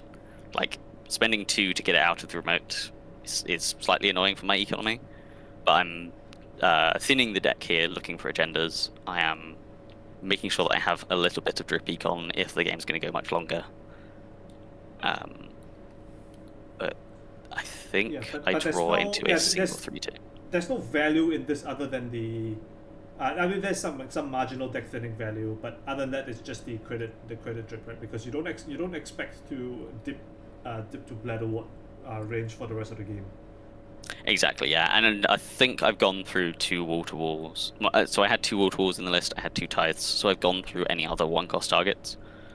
Bladderwort may have been the only option I had left, but it's, yeah, just there to give me a little bit of money each turn. So I can't remember if I put a 3rd ice on this, or if I just call that the runner isn't going to challenge it. I have a feeling I put the Afshar on the remote as I'm holding it there. No, okay, I go for Akhet because it's going to force either a Propeller or a Slap Vandal to get through. And in theory, might line up another Hearts and Minds play. Okay. But you will need... The Hearts and Minds is currently trashed, yes? You will need to... Yeah, the Hearts and Minds play is only necessary if I spend all of my money rezzing all of the ice and can't find a Slash and Burn. And it's something that I need to surprise the runner with. I've scored agendas where I've started the turn on 0 credits just because you Hearts and Minds put 2 on there, click for a credit, advance to 3. And in general, because you're on 5 points and not 4, you don't need to get a Basalt out to end the game, and therefore the Hearts and Minds is not as necessary. Yeah, this is the thing. Hearts and Minds can do a lot more than just score the Basalt. It can push an Azef to the point where you advance the Azef once, score it, and then measured response, and that's an amount of damage that the runner's not expecting.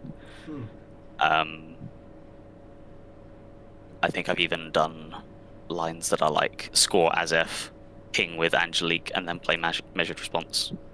That's pretty sexy. That's a lot of damage, isn't it? That's 7 damage. Yeah, and again here, this is a score out because the runner doesn't want to run through Double Tithe, and they've also seen me jam 2 cards that aren't agendas in it, so it looks a lot less like an agenda push. As I said, this one was, and again, Shaper in general, I think conditioning the runner into what they should and shouldn't be running is half the battle. Oh yeah. Sometimes you just won't draw the right ice. Sometimes that ice isn't going to stop them getting through, but it's, trying to make them think that the win is in a certain place and it's not. Yeah. And I think that's a good skill to cultivate as a court player, whether or not you're playing in Meatspace or JNet or whatever. That's trying to it's what I like to call the element of misdirection, where like you want there's this the server that you want the runner to run is how do you say you need to find a way to make the runner want to run the server that you want them to run, because a lot of times like how you lose games as co-op is when the runner is running the server you don't want them to run. And that's the thing with, especially with measured response decks, is that often you just want them to run any server with a success, and that sometimes you just put something useless in the remote and say, this could be the agenda. You probably feel like you need to check it. It's not an agenda, but now I can threaten a measured response, and you have to worry about your credit total and cards in hand. And yeah. I think the next game was against OF 1515 at around 4 hours and just over 4 hours, and that I think is the most interesting one because there are a couple of lines in that were either contentious or confusing.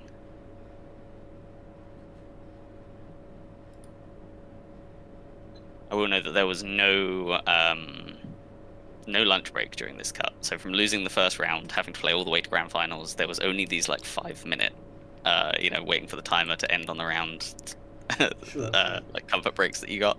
So yeah, you take advantage of every second you could get away from the table to use the bathroom, get some liquids, whatever.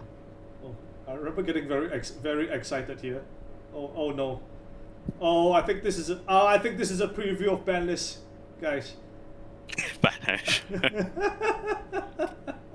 So I hadn't realized that. I think OF 1515 has already played Hoshiko on stream and was using a paper proxy that was like, yes, one side had stars and one side didn't, and in their mind they were like, this is way more descriptive in way less words. And I was like, look, it's been a long day. It's been a long weekend, Netrunner. I'm going to have to spend extra mental energy to associate one side with the other, whereas I'm visual, so I know what the sides actually look like. I can tell which side is digital. I know what side you're on, whereas some stars don't really tell me necessarily. So I was like, yeah, if you don't mind, just please use the actual cards. I mean, fair enough. Yeah, I actually really liked their Hoshiko deck because it was very reg Hoshiko, but it has 2 wheels, 2 gourmands, a compilation, so it's like heavily teched into assets, while also just having a lot of reg goodness in. Yes. So yeah, I was actually quite worried going into this matchup. Yeah, the gourmands are like a lot better into AUP than they are into Alco, I would say, because there are more like 4 trash things to deal with between the Spitigors and the Cybersets. Definitely true there. I wonder if that was a consideration, like what the consideration between Fencer Fueno and the gourmands were.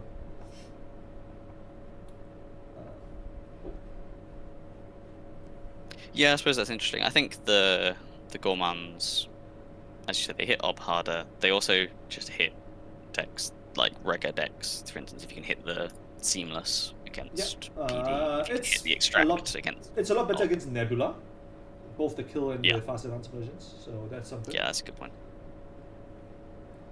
Okay, I think I talked myself into it. It looks like the game is about to start. And this is round 6, probably? Yeah, so this is top 4. No, this is top 6. Top 6, okay. So probably 1, 2, 3, 4. I think this is round 4. No, 5. I mean, it doesn't matter too much, but I had it as round 6, but yeah. Round 6, okay. We do know it's still the lower bracket. And what is your hand here? We can see Fly Swatter, Envelopment, Azif, Maskurovka, and I can't tell what the middle card is. Powers that be? Something like that?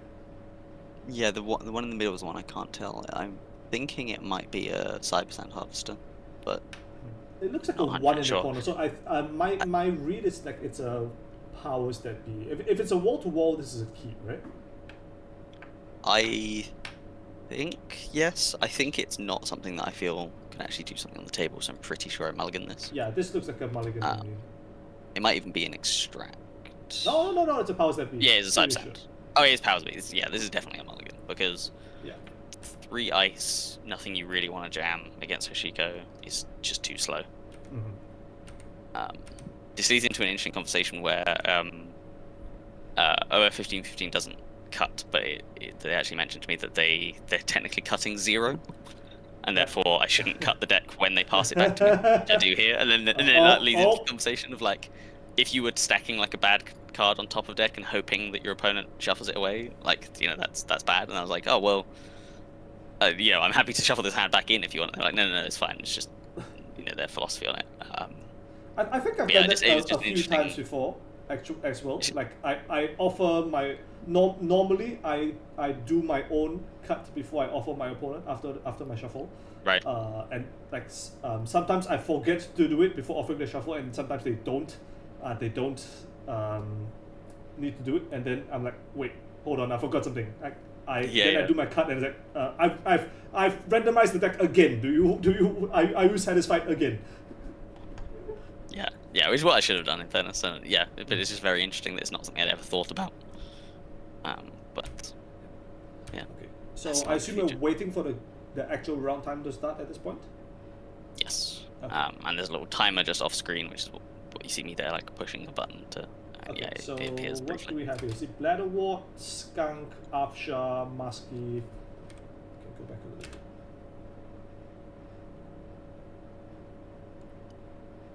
There's a wall-to-wall there, so I think the turn is wall-to-wall, Bladderwort on the table, and Afshar HQ. Sure. And in these matchups, like Hoshiko, ones where like you expect that they want to be accessing cards, I think Sable also kind of qualifies for this. Are you happy to just go Ice Central install? Yeah, so I think I don't particularly often Ice HQ if it's not against a Crim. Even against Crim, there's a lot of times where I won't Ice HQ in the first turn, because I'm usually jamming 3 things on the table that equal to about 5. So if they start with a Transfer of Wealth, I'm fine rezzing all of my stuff. Like if it's, you know, say it's Mavirus plus Cyber Sand, or it's Bladderwort, Wall to Wall, and Mavirus, something like that. I'm fine with them wasting their time running HQ and taking a tag, because I'm going to use most of this stuff anyway. But icing HQ here made the most sense. A, because it's Afshar, which is, best on HQ, and it's the only time, if I draw it early, it makes sense to put it there. But B, because the above the law in hand is what I want to protect. Yeah. At this point, I ice the Bladderwort, and I think Ruben says that that's not something that they would usually do. The reason is, so the reason is that I want to be able to force myself down below 4. And I think I put powers that be on the table, and if I can raise the powers that be, I can drop below 4 and get a Bladderwort ping. But if they run and trash the powers that be, I don't want to be forced to res that to leave myself in a weird position. So I want to be in a position where if they run the Bladderwort, I can res the ice, and that'll drop me below 4 because it's a Maskerovka, puts me back to 3. Exactly, or if they don't run anything, I can res something on the table, and then, do the same thing. Whereas, what's the 4th card other than powers that be here? It's a Spin Doctor, which I have no need to res because I want potentially to waste their time running it. Sure. I want to. And like in these situations, let's say they decide to run the powers that be with a click left over. Do you pre-res it to duck Bladderwort, regardless? I think if they have a click remaining, I probably don't. If they do it last click, I'm probably going to do it. Yeah. But yeah, and like the next turn is a very similar decision where I put a Mavirus on the table, I believe, or maybe so I res Spin because I'm not 100% happy with the hand here. Yeah. The hand is like, it's like very spammy, but it kind of doesn't do anything quite yet. Exactly. Yeah. Is there another piece of ice in there? I think if there was another piece of ice, I would jam the agenda here, but I don't think I have an ice. There's only a so I don't do it yet. Yeah. And I could go table above the law here, but I think OF15 has checked cards once or twice, so it's Yeah. and they are unflipped, so Correct. I think they're more likely to check cards on a turn when they want to make accesses.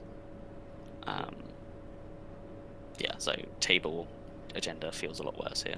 So how concerned are you with this turn 1 Keiko Paladin setup? So it's the only the list was on 1 Paladin, 2 Mamie, Yes. with about the usual like 11, 12 events. So early Paladin definitely slightly concerning, but I'm not. Yeah, I'm not super worried. The Hoshiko Econ can definitely be an issue if you're trying to land measure response skills, but I find that against Hoshiko you are more likely to be able to jam out some early agendas, and if not score them, get them stolen, and then force your way onto threat 4 earlier than the Hoshiko can set up the Doom Rig. The later the game goes, the more it swings in the Hoshiko's favor, but I think the fact that they're not presenting a great deal of draw is more important for me at this point. Sure. And It feels like a Blackrock's gotten, nuker like, and 2 a pings already. stone ship. So the Mystic comes down. So this is already like representing dripping 3 credits a turn. And here you... oh, this was a last click run, I assume. I think it was click 3, judging by what I'd already flipped over there. Click 3. But I might be... No, I think this was a last click run click 3 was the install of Mamie, so yeah. Not only does it deny the Hoshiko flip, but it's going to give me an extra damage, because here I res a Hearts and Minds. Again, that is purely to do 2 damage with the Bladderworts. If I wasn't forced to get a second Bladderwort there, I think that's probably still the play I would have made. Again, I'm trying to ping Breakers out of hand, I'm trying to ping Bankars out of hand, so that I can push this agenda in hand. I hit an Echelon, which it's fairly inconsequential at that point, but I believe the unresed card is another spin. So at this point, like I don't particularly want to take money off of the wall-to-wall because I want the chance of ducking for Bladderworts, but I also am trying to either dig for a slash and burn to get the agenda out of hand, or digging for some ice to put the agenda on the table. And how often do you find yourself getting into these kind of I don't want to say stun lock situations, because like the host definitely still has a lot of game here, but do you often find yourself in situations where like you have double Bladderwort rest and the means to keep ducking? That's not normal, right? No, I think that you don't want to be in this position for too long. It doesn't aid you as the corp to keep doing Bladderwort pings beyond, I'd say, turn 5. Here is the turn that I mentioned where I install a virus on the table, because either they run an ice and I can duck by resing the ice, or if they don't run anything, I can res them a virus, and by clicking for a credit I put myself on exactly 5, so resing a virus does the 2 Bladderwort pings. And it's entirely likely that they could go and trash one of them here. I can't remember if they do or if they just take a single on Central.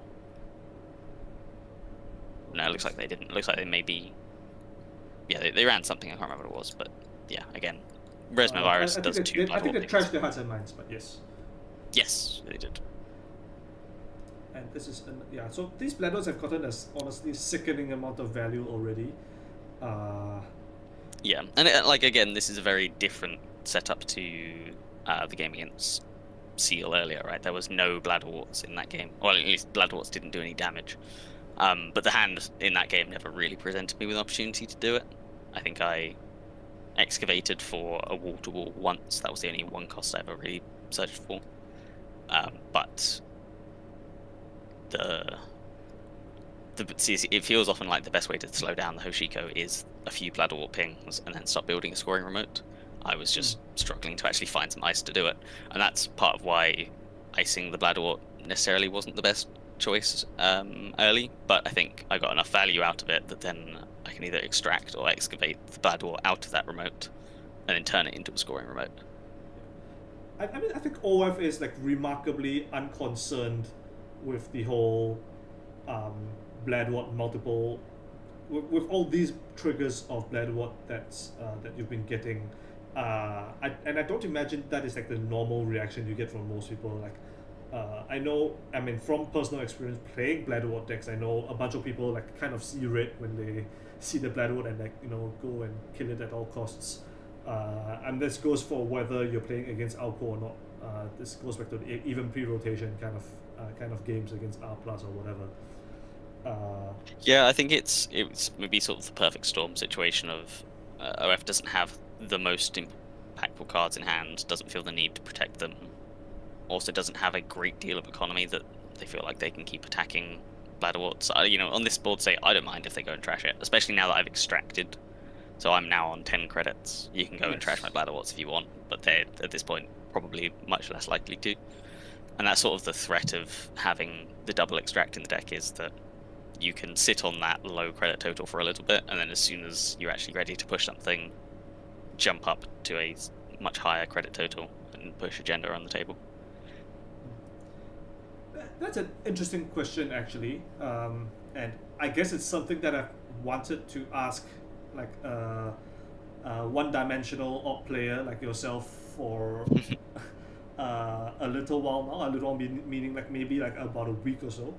And I was thinking recently, like if like the next ban list were to hit a card from Orb, let's say, for the reason of bringing it back in line with other core power levels, and then after addressing runner side the side balance, which would be the card that you would pick from Orb? Like, I mean, I think there were like several candidates. I was thinking, a lot of people have suggested Cyberset because it's, I mean, honestly quite obnoxious. That's the thing. I think Cybersan makes the most sense out of like a game health standpoint. Like maybe you deem it, it was not necessarily intended as the original idea. You have seen in a couple of the games here, like I don't necessarily pop Cybersans with 0 credits every time. I'll often put them behind some ice, hoping that the runner runs the ice, and then I'll have 2 credits on, and then it can actually do what it's meant to do. Or but what it was originally intended for before the N6 change. Obviously I'm slightly biased. I don't think that Orb necessarily needs a nerf. I think it's more that runners need to understand how to play against this deck, and they haven't. The process admitted that they hadn't really tested against this deck, which is part of potentially why it did so well. Is people like underestimating it, or not giving it enough respect that it's due. I think if you wanted to hit exclusively Orb, Extract isn't really being played much outside of Orb. Yeah. But obviously that also hits the sort of fairer vegan scoring Orbs that maybe if you want to keep them alive but hit this deck. Do you think this specific deck is like the problem version of Orb, so to speak? I don't think it's a problem. I do think it's maybe got more like feel bads to play against than the vegan Orb. Sure, but I think even the vegan Orb, I think, is still capable of. And you say vegan like it doesn't have like an arsenal of tricks up its sleeve, right? Because the vegan Orb is also the staff guard, right? And that's it's Staff Catherine, but it's not doing any damage to the runner. It doesn't have measured response in typically.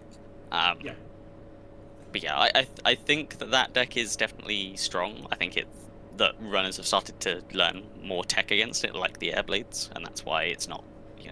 I think there were 3 Obs that made the cut, and only 1 was doing. In fact, that wasn't doing any Stavka stuff. Sorry, it wasn't doing any Zato stuff. Sure.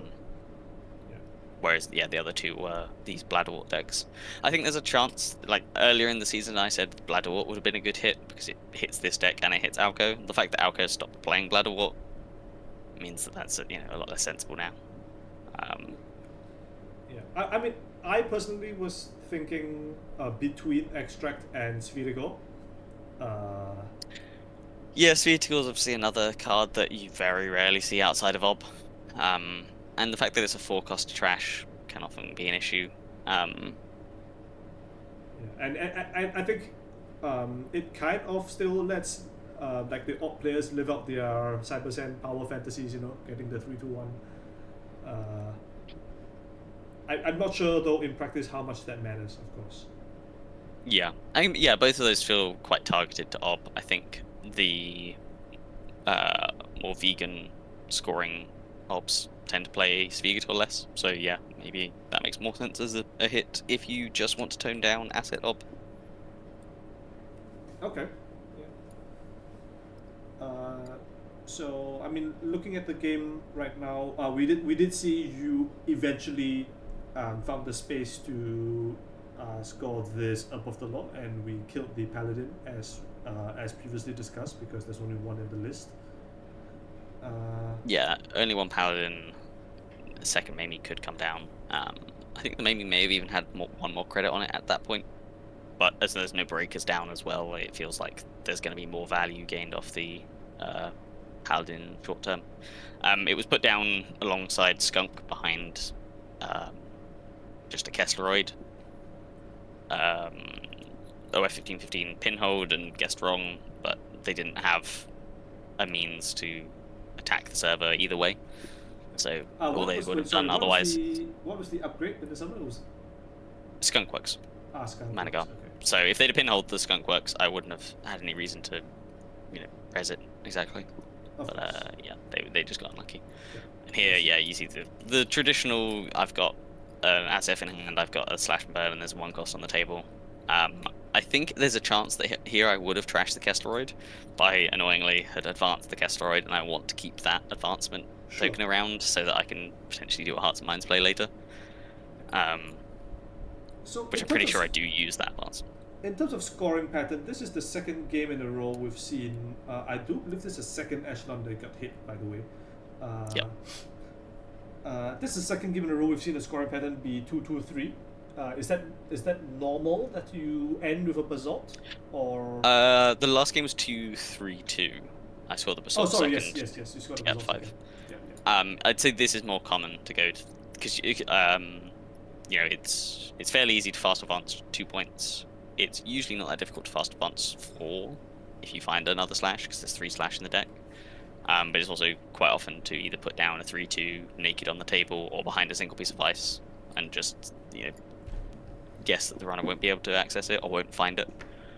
So yeah, getting to 4 this way is usually easier. I think it's also quite common for the runner to just touch 4 points somewhere, whether that's R&D and then finding one in hand, or stealing one off the table and then finding one on R&D. Yeah. There's only 2 basalts in the deck, so it's less common that they're featured in either direction. I mean, I having played a bunch of Nuven myself, I can tell you that there's been plenty of situations where the score is 2-2, and the runner runs R&D with a clean getaway or something, and they get their single access and they see a slash and burn or whatever, and I guess I'm just dead now, huh? Yeah.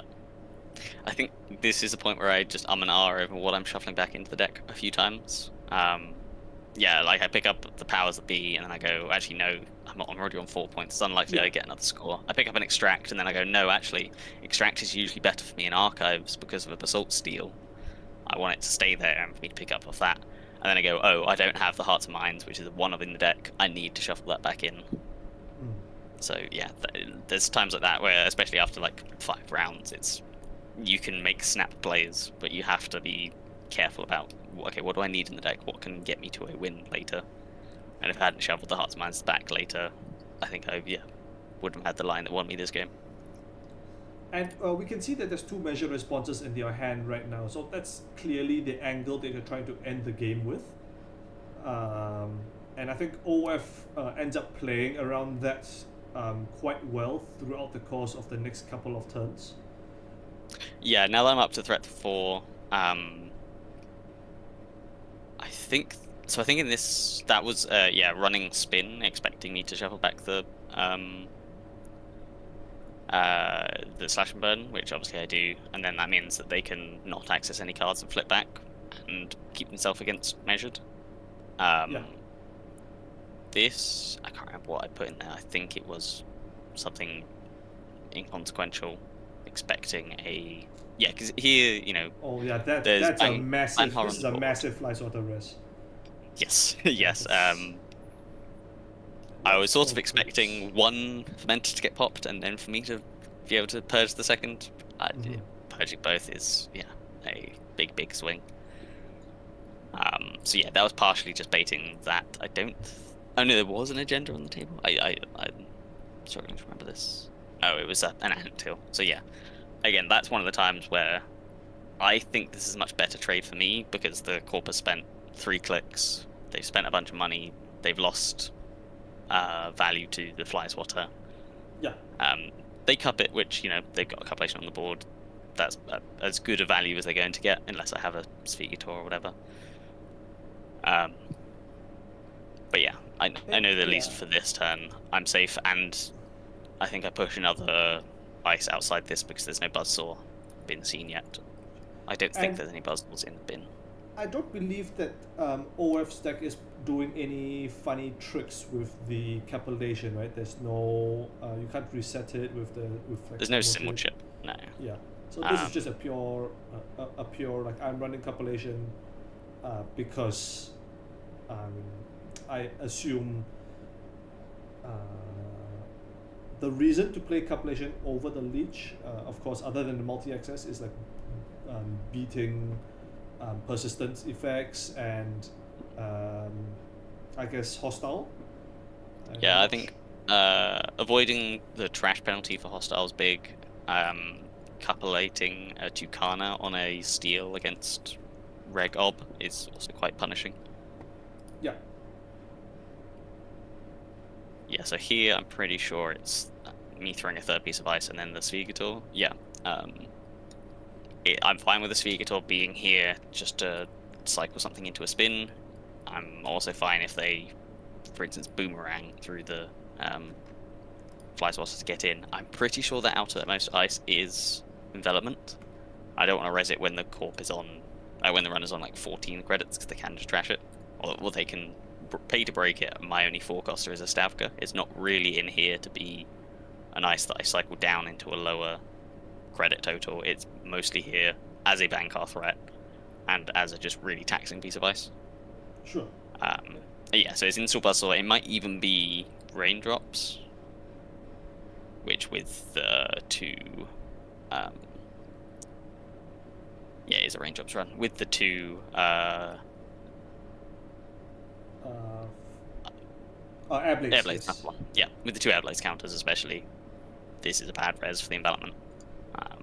But it's an excavator, so I don't actually mind this run happening. That was just me explaining that they'd only put 1 credit on the raindrops, and then they were paying to break the Kessleroid subs. So I was just like, yeah, you're just +2, -2. So. And yeah, there's the excavator. So what is in server 1? Server 1 is a Cyberzen Harvester. So that's effectively a Hearts and Minds in waiting. Yes. Okay. Yes, and I think I think I remember like myself and Ruben calling this particular combination between Cybersand into Hearts and Minds into exactly this single advanced Kessleroid. Just chilling here. Yeah. There's also, you know, because I have the 2 measure response in hand, and there's a cupulation on the board. Just having another face down server that I'm not interacting with might look like I've put an agenda on the table. It might look like it's something that I don't want the runner to run, and they may end up wasting a Banhar on it. But yeah, here ending on 9 credits with a stone chip in hand is in fact, this might even be. I think this is the turn that I think I had access to triple measured, but was a credit short of being able to play it. Yeah, I think so you were on 13 plus wall to wall goes to 14. Yeah, and I'm not sure. I mean, I may have drawn into the third with the Spin Doctor here. It may have not been something that was immediately on my mind. I was kicking myself though, going, if I'd have trashed the Fly Swatter or something like that. But I think I may have even taken a draw the previous turn. I can't remember, but yeah. If I'd had one more credit here, I think I'd end the game on the spot. Obviously, there could be double steel skin in hand. I have a feeling one was played earlier off of Mamie. There may even be two in the bin. This is what I'm checking here. I think that was one steel skin there. I suppose like the easiest way to mice the extra credit off this board was, of course, the Fly Swatter trash on the third ice install. I assume I can't remember exactly when this buzzsaw came down, but was it? It was installed that turn, so the right. Okay. The run so you're wouldn't going have for a been value measured here. What is? So this is partially trying to tax them out of credits, because I'm expecting them to pay credits here, and they don't have a great deal of economy on board. Obviously, they've got 2 fermenters they can click for 4 credits each, but there's also potentially a line here where I go measured, Angelique measured. Even just playing the first Angelique forces the stone chip here. Yes. Here I go to play the Angelique, and I think as I'm announcing, I pay a credit and I trash, and then they say, "Oh, hold on, sorry, action." They look at the hand, they think. How many cards in hand did they have at this point? I think they had 3 in hand. No, I think they had exactly 4, so they couldn't afford to take the Angelique and then measured, because if they had less than 4, they would have popped the stone ship immediately, because the second measured kills. But because they popped the stone ship, then it changes my line. Yeah, in theory, you don't need to pop the stone ship on exactly 4 cards, right? Until you see Angelique committed.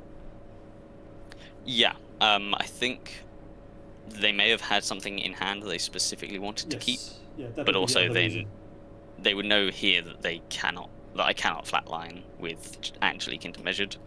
And on exactly 9 credits, furthermore. Now they're on 3 credits, I believe. Yeah, as in you on exactly 9 credits. Oh, me on a 9. Yes. Yeah, so instead it's install advance. I don't believe I had slash and burn in. Oh no, maybe I do have slash and burn in hand. Okay, so this is doubled up as a advance slash and burn for game threat, as well as heart lines. Yeah, and I think this is like the single line from any player on the weekend that like myself and Ruben spent like the most time on analyzing, because I think we did come to the conclusion that there was a cyber sand in the in server 2, but we were questioning why, if we know it's a cyber sand in server 2, what is the point of clicking to advance the basalt? The basalt. So the backup here is slash and burn in hand if the runner focuses their attention elsewhere, because I can advance slash and burn to score.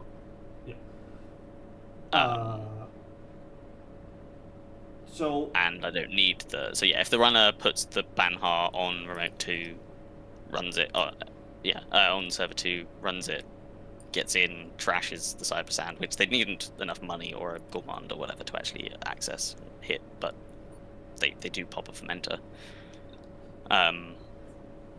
If they spend their time getting that, they're probably not getting into HQ, and they're probably not using their cupulation to steal the slash and burn. I think there's a chance that they could have done both, because HQ is the Afshar and they have Buzzsaw, but they don't know, and I think especially having lost both echelons, they're then potentially worried about Stavka.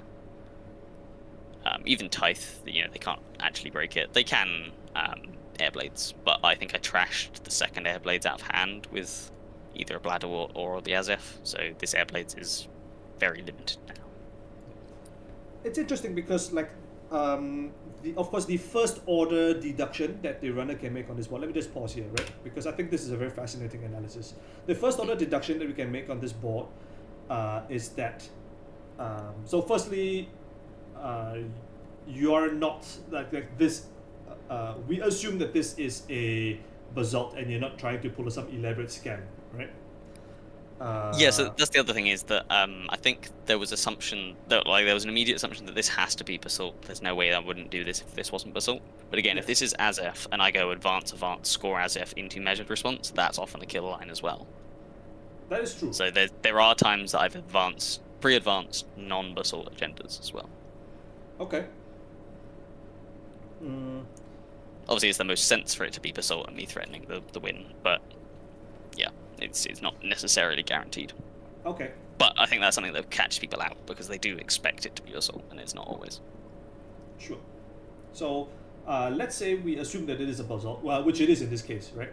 And the reason to install advanced, the first order assumption is that there's a slash and burn in hand, and OF of course is we expect OF to be able to make this deduction, and therefore, if this is an attractive turn to sweep HQ because of the copulation. Yeah, I think there's only 4 cards in hand as well. Yes. Might be 5, but therefore OF is like strongly incentivized to take this. We assume 75% to hit the slash and burn, which we expect to be in HQ from this play. Like at this point, his options are like, even if he expects that the Cyber Sand is in server 2,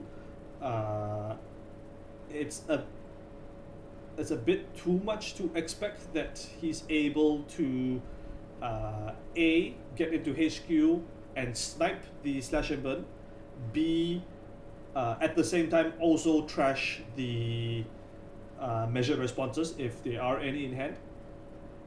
Of course, there is a copulation, so that might be easier. That being said, he's on what, 2 credits now? I think it's 2 credits. Yeah, starts the turn on 2. May have 2 on the Mamie potentially. I think there's an econ event played and then a fermenter popped, which does allow both.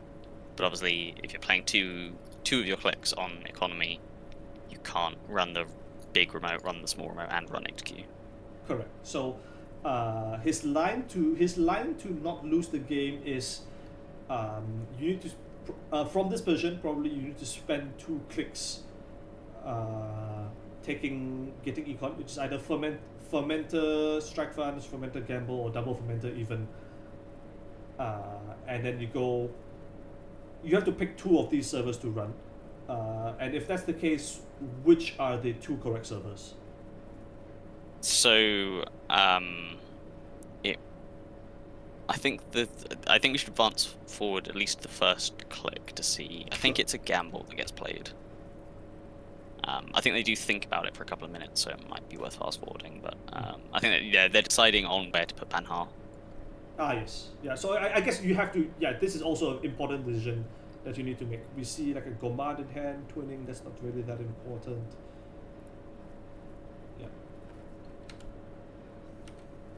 Actually, yeah, I think their turn might be install Gourmand, pop Fermenter, run HQ, because then Gourmand can take care of one of the measured response trashes that you're hoping to get out of HQ. I have a feeling that they end up sniping the agenda, Gourmanding a measured, and maybe trashing Angelique or trashing whatever the third card is. Right. Yes, Prof. Wacko, the server 1 threat is Cyber Sand Harvester, potentially fetching Hearts and Minds to score out. So I'm not sure. It's not clear if OF is recognizing the Cybersend threat in server 2, or is simply choosing, or is it simply taking the line that he can't play around that and measure response. So they do recognize it, but they recognize it late, and I'll explain that as we get to I think the final click. So click 1 is raindrops. Yes, click one is Gourmand. Click 2 is raindrops HQ, which is where the Banhar is. I think that gives them enough to, with Airblades, I think they survive if that's an envelopment. I don't res because it's just an Afshar. They can break it anyway. The damage is inconsequential with an Airblades. Okay, so they do find So they get a steal. the slash and burn that was telegraphed. Yeah, and it was 4 cards in hand. So it was one measured they sniped with Gourmand. So this is interesting. The measured response was gourmanded. They only had 2 credits. They couldn't pay to trash it. If they'd have popped Fermenter first, they could have trashed it, and maybe they should have, because one of the other cards is a measured that they can't trash if they see it. But they end up seeing the other card, and I think it's Angelique. Yeah, because I'd sort of revealed that there was an Angelique, but yes. Yeah. There we go. Which and absolutely he makes sense to chooses trash. to trash that as well. So this is currently click 2. He will get back 3 credits after this run. So I think what I'm thinking about is if there was a gourmand. I guess we can just let the video run. He's thinking about this trash. And this is the thing, taking the trash here means that Cyber Sand, you can't run Cyber Sand with 3 credits. Correct. That another click has to be spent here clicking Fermenter. I think even after clicking the Fermenter, they are unsure. They're still debating which remote to run. Just verifying the clicks. So command 1, run 2. Run 2. So was there merit in this clicks 1 or 2 popping this fermenter before the raindrops run? I think there was merit popping the Fermenter because there's 1 card left in hand and it's measured response. So if they'd have seen 2 measured, they wouldn't have enough money to trash both. Right, okay. So if they'd have done this in a slightly different order and then accessed the second measured, I'd have been in a much worse position.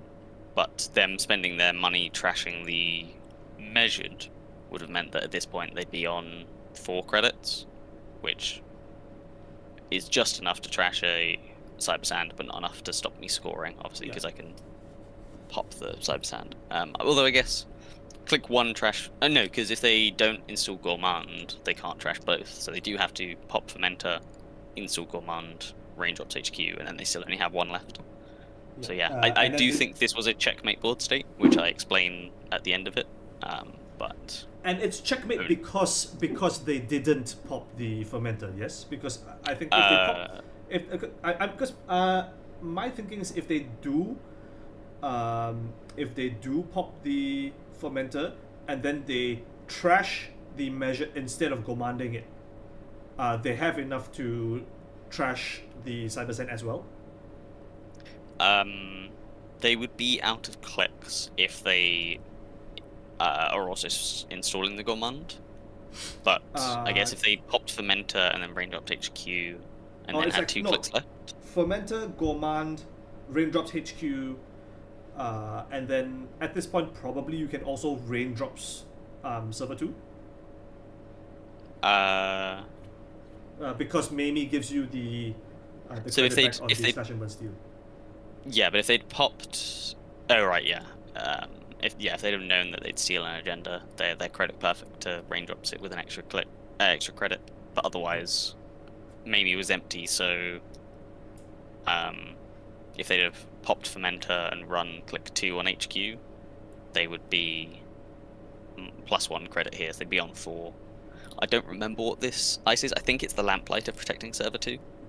Right, which would be worth a 3 credit. That's a 3 credit tax straight up.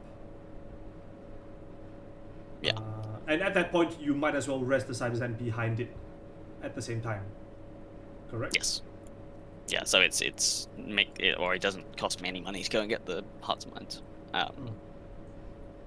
But yeah, right. Because so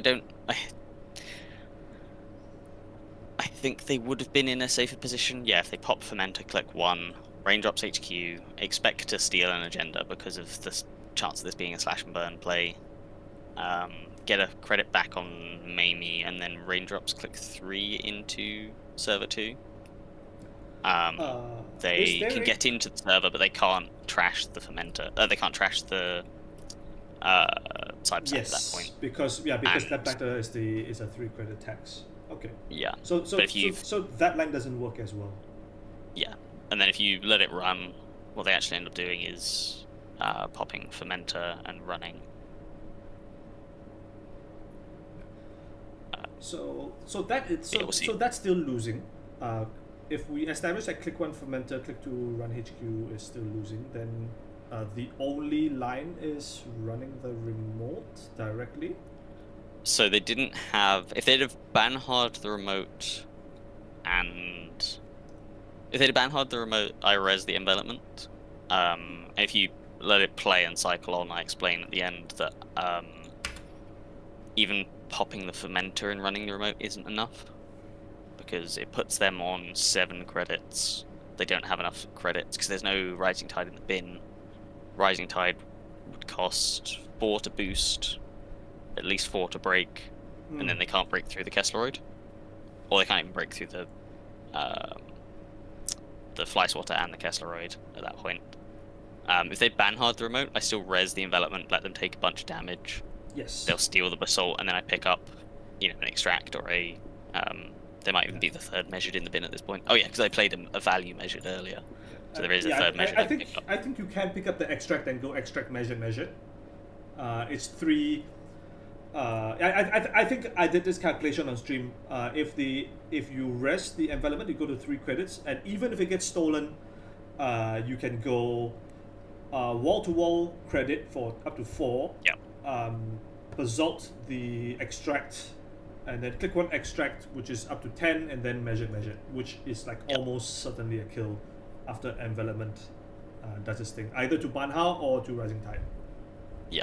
So the conversation that was going on here is that they declared a run on server 2 last click, and then I looked to res it and went, hold on, I'm going to check what's in my bin, and then they decided, actually, sorry, can I undo that? Can I undo my final click? And the judge ruled that I was reacting to their run by checking the options before doing an up trigger. So I've already responded to what they're doing, and that's, sort of giving away information. Yeah, I think that's very fair. Yeah, I revealed to them that I had enough credits that if they run the remote last click, even if they can break it, resing envelopment and the cyber sand as well leaves me with enough credits that I can go and get a bladder wart, and then do the same thing of getting credits that even if they trash the wall to wall with one of their clicks or whatever, I end up with 3 credits extract measured. Which is why I think it was a checkmate regardless of what they did, especially with that final click on the end board, because they don't have enough to break the envelopment. So even if they'd have been able to take that click back and run the remote, they're kept locked out. Yeah. At this point, it's checkmate. The only way for them to win at this point is you go compilation HQ, and then you hope that R&D cops up 5 points. Yeah. Yeah. But I have because I have 8 credits. If they run it, I res the cyber sand, I res the envelopment. I go down to 1 credit, but there's 2 on the cyber sand. Turning that into hearts and minds gives me 3, and I've got enough to advance. I don't need 3 advance, but I'm credit perfect to score as well. Envelopment on R&D as well? No, sorry, on the remote. I'm saying that even if I was forced to res, I still have enough credits left to score. Correct. Yeah, that's for sure. I don't even think there was any ice on R&D, correct? No, R&D was uniced, which is potentially risky, because I think I had Mike P's Hoshiko beat me by running R&D. New Poldrix's Hoshiko got to 5 points by running R&D and then flatlined. So it's poking R&D is often how runners end up winning. As part of being part of it being the easiest place to try and find agendas, because they don't stay in hand for long. I think it's like it's an occupational hazard kind of playing, not even just op, but just corps in this meta. You are so pressed for time, especially in decks that want to score or generate scoring forks.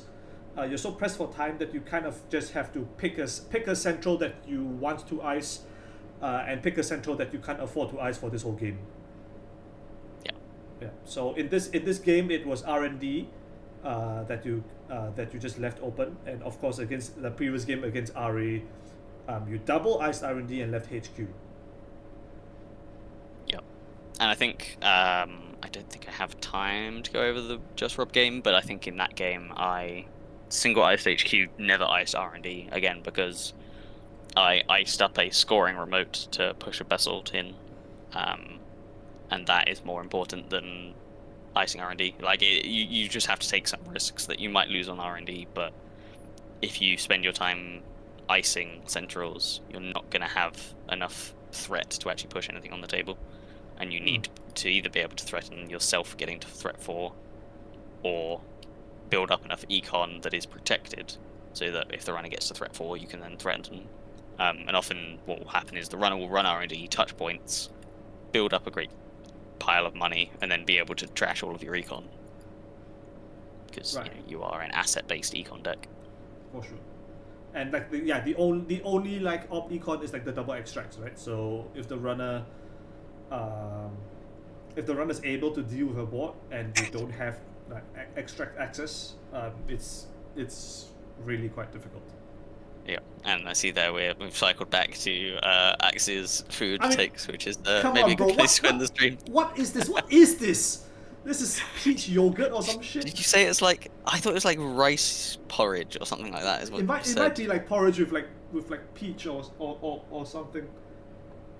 I don't know. We need. I don't know. I don't even know what we need to do. We need to like host an intervention for that man.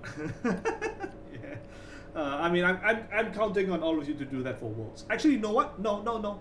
It's my responsibility. I think I'm the one that he's seeing next up for Sydney Continentals. Oh yeah, nice. Okay, yeah, you will have to educate him alongside the we will Australian organize side.